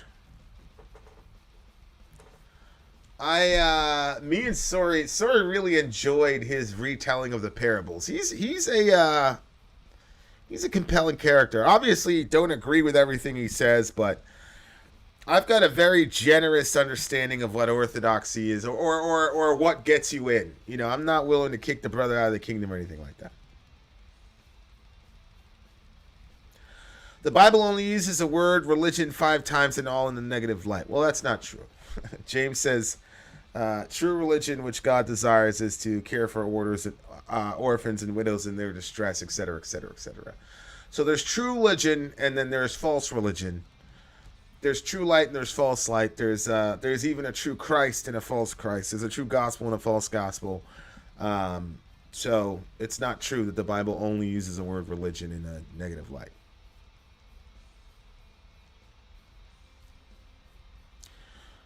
We should call these streams insomnicides, kind of a mix between insomnia and firesides. Yeah, I called it an insomnia stream, but an insomnicide is probably a better terminology for sure. I like the dialogues Russell Brand is having about a better societal construct where people are not stuck as wage dependents to corporations. Have you heard any of his dialogue? No, I haven't. To be honest with you guys, if I'm not doing Vin and Sori stuff, I'm deeply entrenched in our businesses, etc. Because I'm trying to start a family corporation so that nobody in my family will be dependent on corporations for survival. I don't know how he would accomplish that in the capitalist milieu, but I would be down to attempt it for sure. For sure. 5 minutes, guys. Well, then go speak to Pastor Bob Beeman to stop him from spreading false information. I don't know who Pastor Bob Beeman is. I'm sure that he's a good dude, and you should keep listening to him. He's off there, but I don't think that... I'm sure there's other things that if Pastor Beeman said, I would hardly agree with it. What do you think about the Westboro Baptist Church? I actually talked at length to the matriarch of that organization probably about 10 years ago. And I basically called her up and said, what the hell are you guys doing? And by the end of the conversation, she tried to recruit me to their church. She's like, oh, you sound like you could be part of the One True Church or whatever. I think it's horrible what they do. And I'm glad that they have fallen out of, the focus. Yeah. Once the patriarch of once Fred died, that was pretty much the end of that. And in a weird twist, I think they even tried to imply that Fred Phelps was now in hell. Really terrible stuff. Really horrific stuff outside. Clearly as clear as day, axiomatically clear. not full of the Spirit of Christ at all. Really horrible stuff. Haven't most of them left the church now? Well, I mean, thank God, a couple of the kids were able to apostatize from Christianity to get out of that horrific organization. So yeah, I mean they're basically done. Yeah, the One True Church in Topeka, Kansas. Yeah. Well, it wasn't mostly money making. I mean, these people, they got death threats. They got, they truly believed in what they were doing. Bitterness is a hell of a thing. And when you can combine religion to justify anything, if your heart is in the wrong place. Even though Peter saw the risen Christ firsthand, do you think the crucifixion dramatically traumatized him for the rest of his life? Yes. Yes, I do. I mean, look, those people were traumatized people. They'd not only seen Christ crucified, but it's almost certain that they had friends or extended family that they had seen crucified. And that's what I tell people, is that we are traumatized people. I've been telling black people, stop watching these videos of these police killing our folks. Stop it.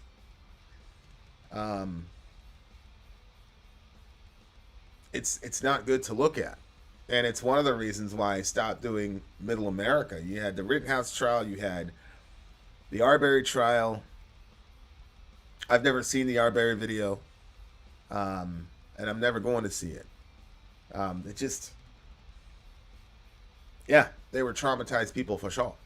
And I think seeing Christ crucified was ultimately traumatic, although seeing the risen Christ gave them sort of a path out of that trauma, to where when they were dealing with the ramifications of PTSD, I think they were able to center themselves with seeing the risen Christ. But yeah, absolutely, I believe they were traumatized for sure. Come to the stream to listen for 10 minutes, end up staying for like an hour. Damn you, got me. Glad to have listened and watched. Well, I'm glad you were there, Funk. I really appreciate you being there, for sure, for sure. XBM always asks some really, really interesting kind of mind-bendy questions, for sure. For sure, for sure.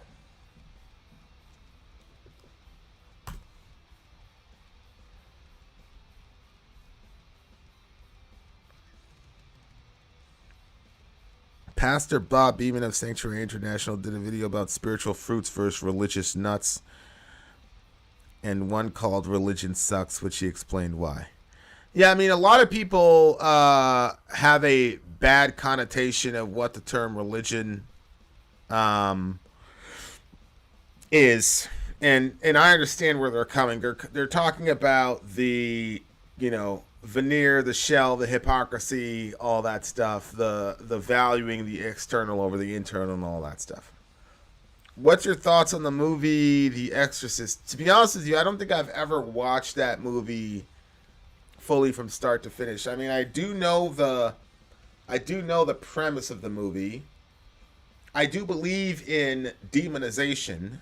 The New Testament actually doesn't use the word possessed. It just says demonized. And I do believe that demons can interface with the psyche such that it has physical manifestations. So, the levitating stuff and the pea soup and all that, I think in extreme cases, yeah, probably. I just think it leaves people unguarded for real demonic attack, which is a lot more strategic. It is the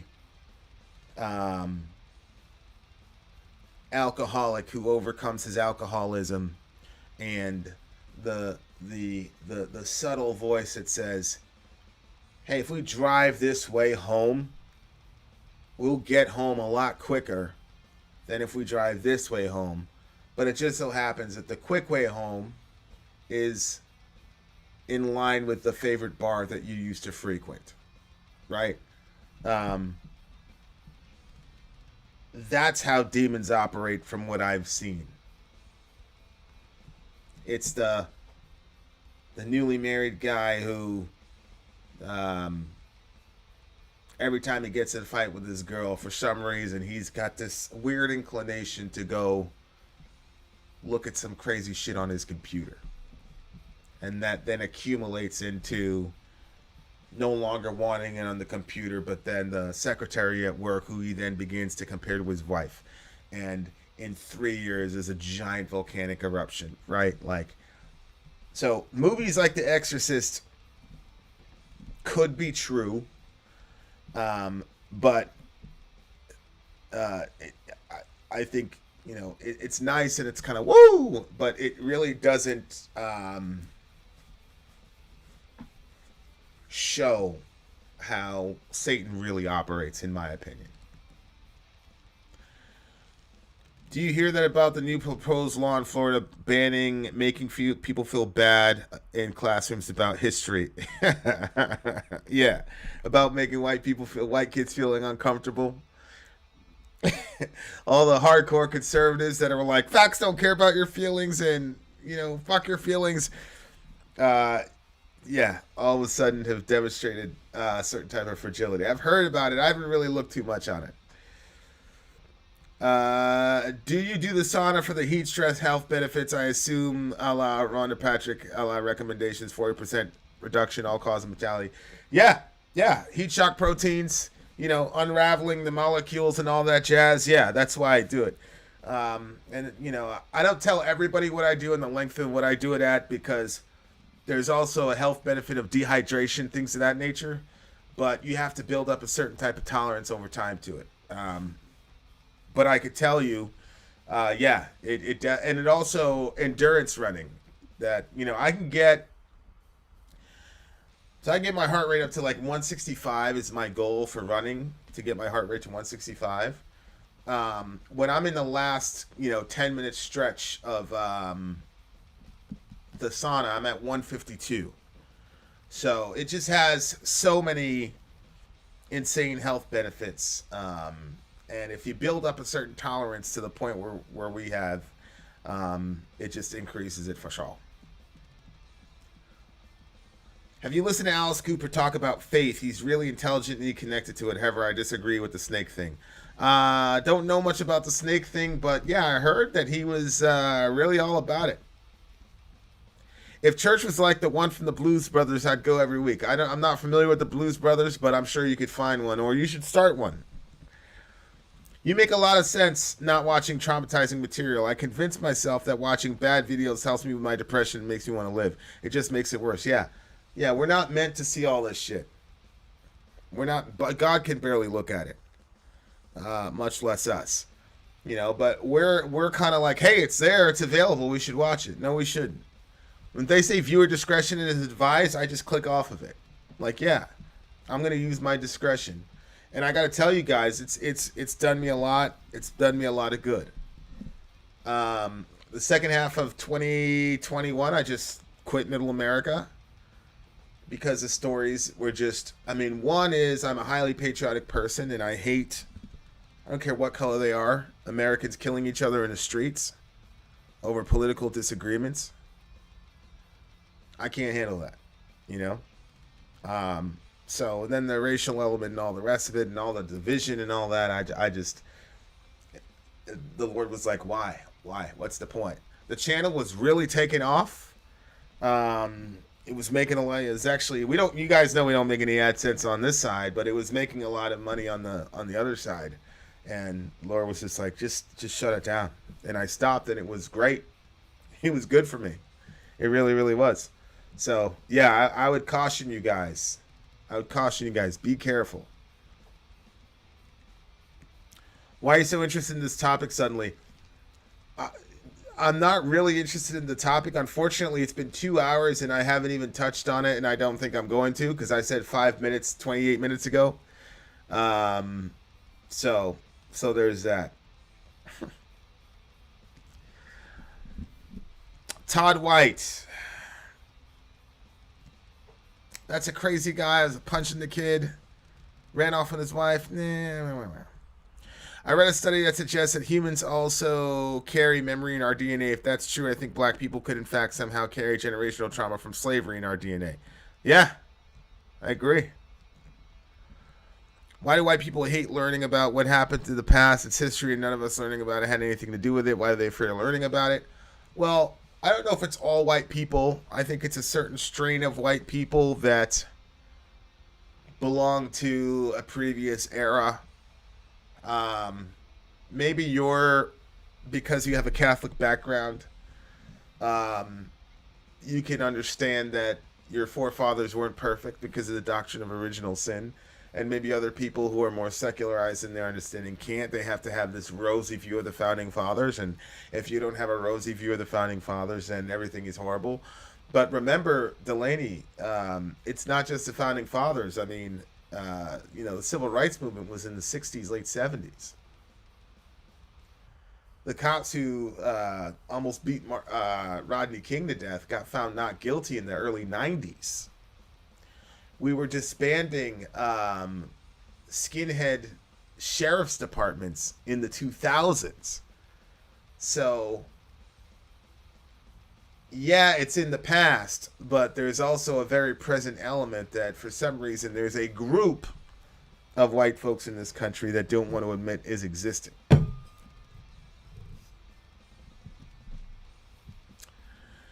As a metal musician, I reject Satanism in any form. Have met some Satanists in my life. There are very different forms, but I'm always for dialogue and also have dealt with these people. I love death metal, etc., but I don't support lyrics that praise Satan. Greetings from Germany. Greetings from Deutschland. Long live Germany. I hear you, bro.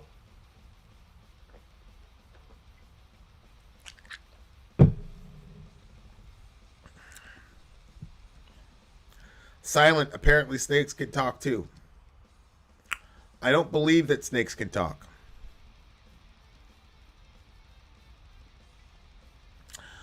Over 1 million white Europeans were taken as slaves. The word slaves comes from the word Slavic. I agree.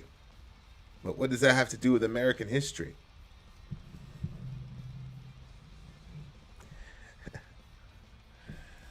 What American kids are being taught in class is American history. Now, this is where I think that the Christian doctrine of original sin is very useful.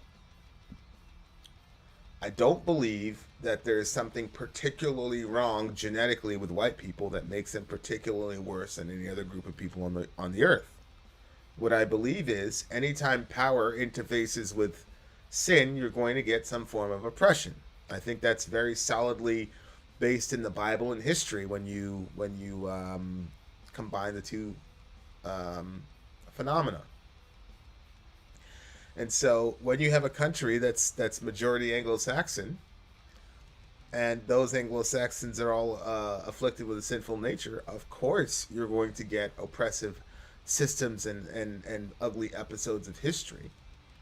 That's not because they're white. It's because being a majority group gives you a certain amount of incongruous power. And when power interfaces with sin, you're going to get oppression and you're going to get some horrible ism. And we have to have, as a human race, the self-awareness to understand that and then take steps to rectify that and, erect superstructures that account for that. The same way men have to do that. Men have inordinate powers in societies around the world and in Western societies in particular. And so you had situations like women not being able to vote, et cetera, and you have to take steps to rectify that.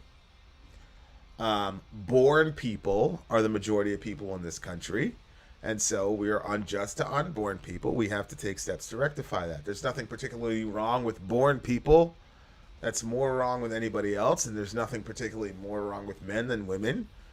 But we have power in those spheres and incongruous power, which we've abused. And so we need to take steps to rectify that. That's all that means. But if you come from a perspective that there are some people who are inherently good and some people who are inherently bad, I can understand why people going, I don't want my kid to learn this. Brittany Cooper will most likely be a future president of America. Vin, which version of the Bible do you follow? I mean, I follow all versions. You know, I don't have one specific version. I mean, the Bible software I have has about, I don't know, like 50 translations on hand. But what are you asking that question? I think you did a Ronstein reaction video. Maybe that's why I'm following you. Don't know. Good topic, bro. Appreciate you. Appreciate you.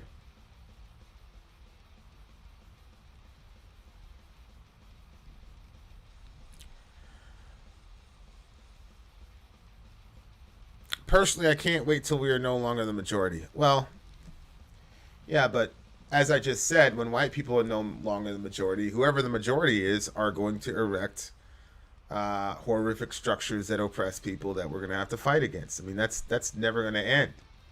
That's not something like embedded in the genetic code of white people. So you could pick and choose what best suits you.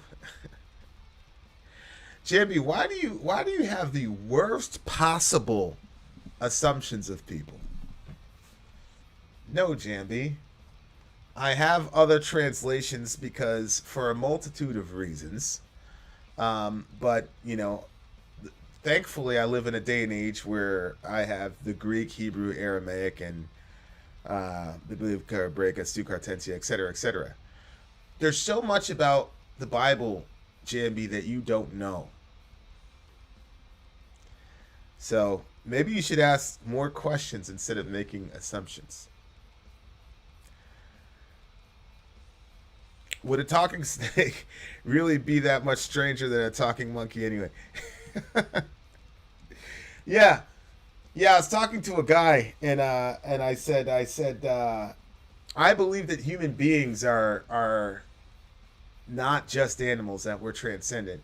But you believe that human beings are just animals, right? He said, yeah. And I said, okay, so you believe animals can talk. I don't. Y'all are the ones, it's the atheist secularists that believe that animals talk. We don't believe in talking animals, bro.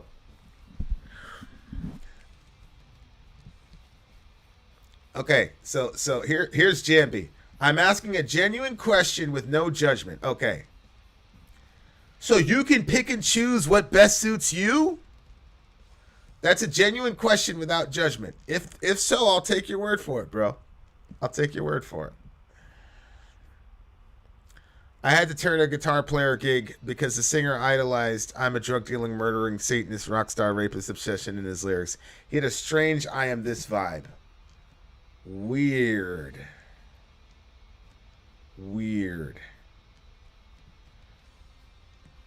My husky says mom. Oh man, that's great.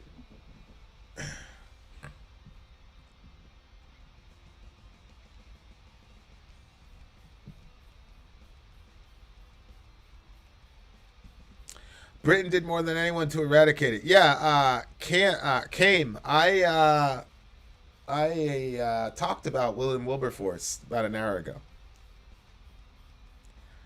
Okay, all right. I'm not going to argue with you, Jambi. I answered your question. I'm a Bible nerd, so I like all those different translations. For example, the Young's literal translation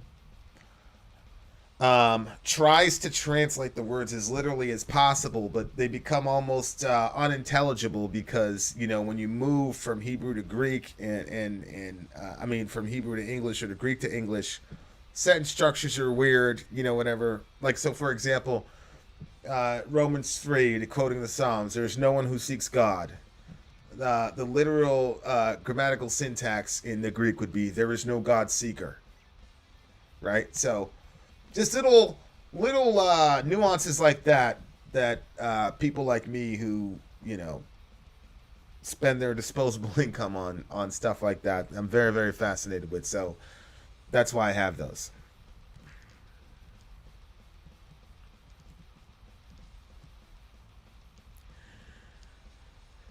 Why just animals? Because human beings are superior to animals. So that's why I say just animals, because the image of God on human beings makes us ontologically superior to animals. So it's a demotion to say that human beings are animals.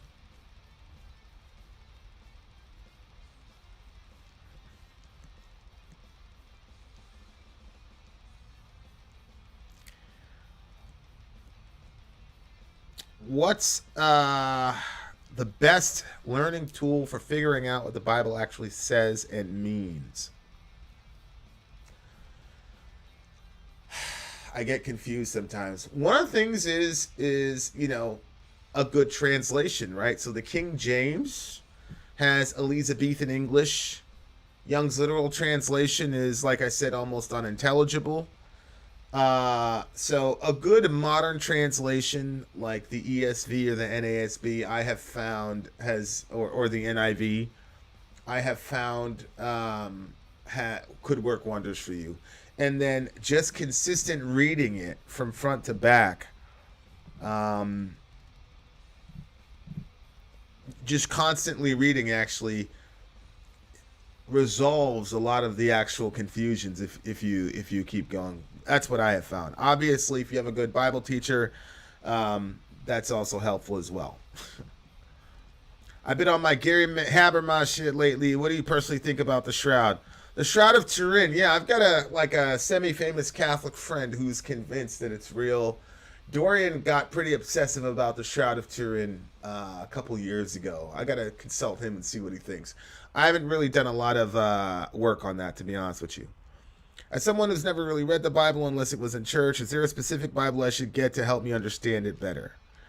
Yeah, like I said, I think the NIV, the ESV, I think those are cool.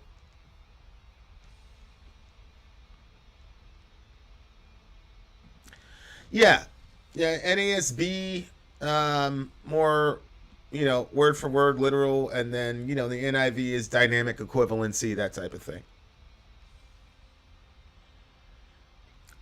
The EST tool. I read the NIV because I'm not very smart. King James make mine as cross. Plus English is my second language. Yeah, I'm not a big KJV guy, man. I'm not a big KJV guy. My mom had a Bible. I wanted to read the Bible as a kid. I said, "Mom, you gotta give me an NIV. This shit is not working for me." So she got me an NIV, and I used to hang out with Moses all the time in my NIV. I loved it. I loved it. I'm not very smart either, so. Best learning tool is Lateralis. I see what we did there. Smart. Various translations are good. We have a wealth of good English translations, but but all translations miss something in translation. This is why it's good to learn about the original languages. I agree, Perk. I agree. For show. For show. 5 minutes, guys. 5 minutes. So did that show get canceled or what in Worcester? Evanescence. My Evanescence buddy, who's usually here, did it get canceled or postponed? Rescheduled to January 20th, which was today. Let me check Evanescence. It was supposed to be today, so at the DCU Center. Did it happen?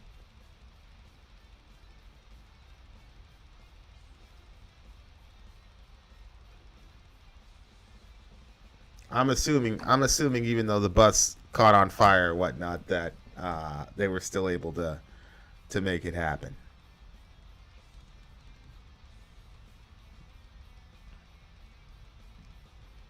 So that's good. I'll text my Evanescence buddy. I have to get ready for school. Have a good day, everybody. Have a good day, Delaney. Go change the world. In Germany, I prefer Elberfelder Bible and Schlockner 2000 Bible. Cool. A rather interesting example that I think most of us don't experience is when Augustine refers to the New Testament as sounding very rustic to him. That's interesting. In the New Testament, when they refer to Jesus as Lord, are they essentially using the Tetragrammaton? Yes, although there's a cultural Kaiser Kyrion, Caesar is Lord, was also, one of the kind of nascent forms of emperor worship. I mean, it wasn't emperor worship during the inscripturation of the New Testament. That was a bit early in my view. But there was also the view that Caesar was Lord and that Jesus was being pitted against Caesar as the rightful ruler of the world. That's why in Revelation 1 it says that Jesus is the ruler of the kings of the earth. It's directly pitting him against the emperor. And that's why Revelation has, God the Father versus the dragon, the people of heaven versus the people on earth, and the beast versus the lamb, the whore versus the bride. The beast, in my view, is Caesar, and the lamb, and obviously would be Jesus. So yes, Jesus is Lord. Yes, Kyrios, Kyrios, is the Septuagintal or the Greek Old Testament word for Yahweh. But it is also the Roman designation or the Roman title for Caesar. And so yes, on the Jewish side it was blasphemous because you were saying that Jesus was Yahweh. But on the social Roman side it was also a political sedition because you were saying that there was a king above Caesar. So that's why you didn't last very long in first century Christianity. So yes, to answer your question.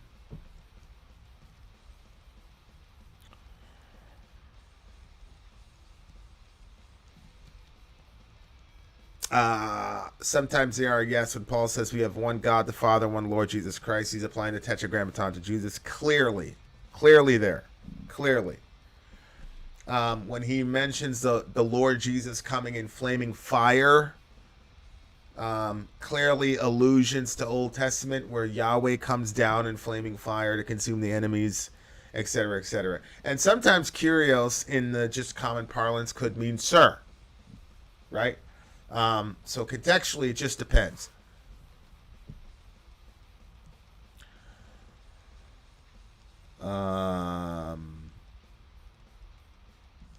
Wait, you believe Caesar was the beast mentioned in the Bible? Yes. But that's for a different discussion, brother. But yeah, I believe Caesar Nero was the beast of Revelation 13 for sure.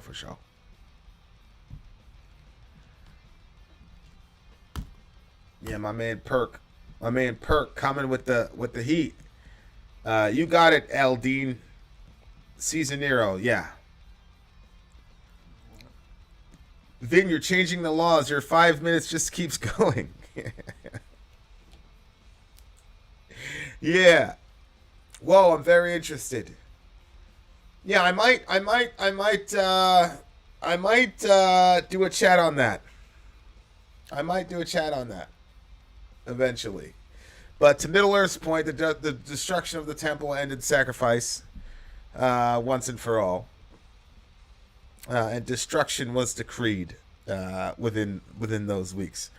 But I don't have enough time in 5 minutes to explain it or do it justice. You know what I'm saying? Baby. Holy smokes, it's 5:40 after the hip hop stream. Yeah, probably we'll do it after the hip hop stream for sure. You should listen to some songs by Apologetics. They're a Christian parody group. They're very creative and funny. They sound funny. My great aunt gave me an amulet with Santa Muerte on one side and a pentacle with the word Tetragrammaton on the other. I wore it until the metal was paper thin. It was great. Whoa. Give me a picture of that. That sounds really awesome.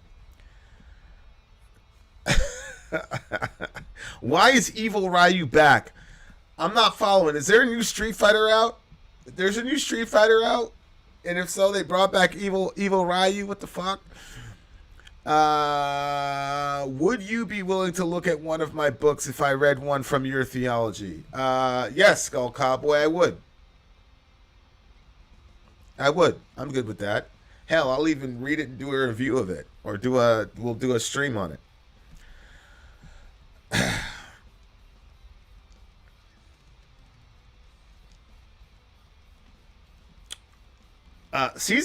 Nero was actually called a beast by I think it was Pliny the Younger. I'm not sure. Oh man, Santa Muerte, mafioso patron saint. I bet. All right, guys. Avida Zane, I think we've reached the end, my friends. Hit me with an email address I can send it to. vinandstory@gmail.com. vinandstory@gmail.com. Best way to reach me. vinandstory@gmail.com, y'all.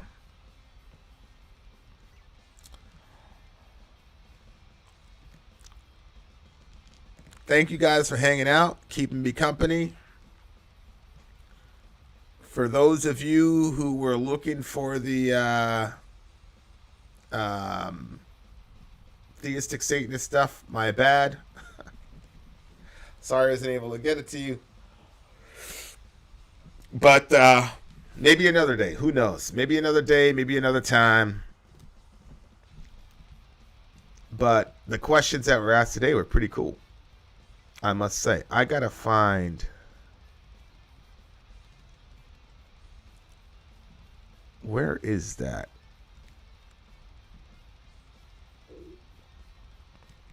Where is the search thing?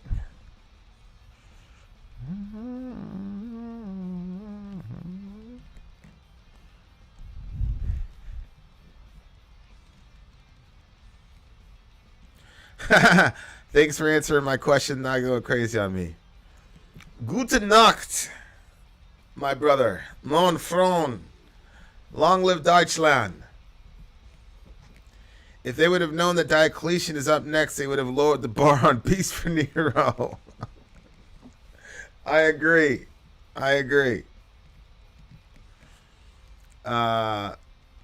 Diocletian was a bit of an asshole. That is true. Very, very true. All right, guys. In honor of my buddy Perk, I'm going to read some Augustine. I'll tell you what, that Augustine's... See, I wish I could divide myself into 15 people, because a book review or a chapter walkthrough of Augustine's Confessions, I think everybody would be fascinated with. Unbelievable book. Unbelievable dialogue. Just nobody liked that dude, man. Nobody liked that dude. But anyway... Much love to you guys. Take care of yourselves. Stay safe. Whatever philosophy you decide on how to be safe or whatever, and how to take care of yourself and take care of your neighbor, do that with all diligence. And take care, guys. I'll be seeing you guys real soon. If you guys need to hit me up, vinandstory@gmail.com. Very much enjoy hanging out with you guys. We will be back to our regular schedule programming pretty soon here. I wish I could have read Augustine in the original Latin. His prose is amazing. Yeah, I bet. Much love to you, XBM, as well, my brother. Stay safe, everybody. Do something good today, huh? Vin out.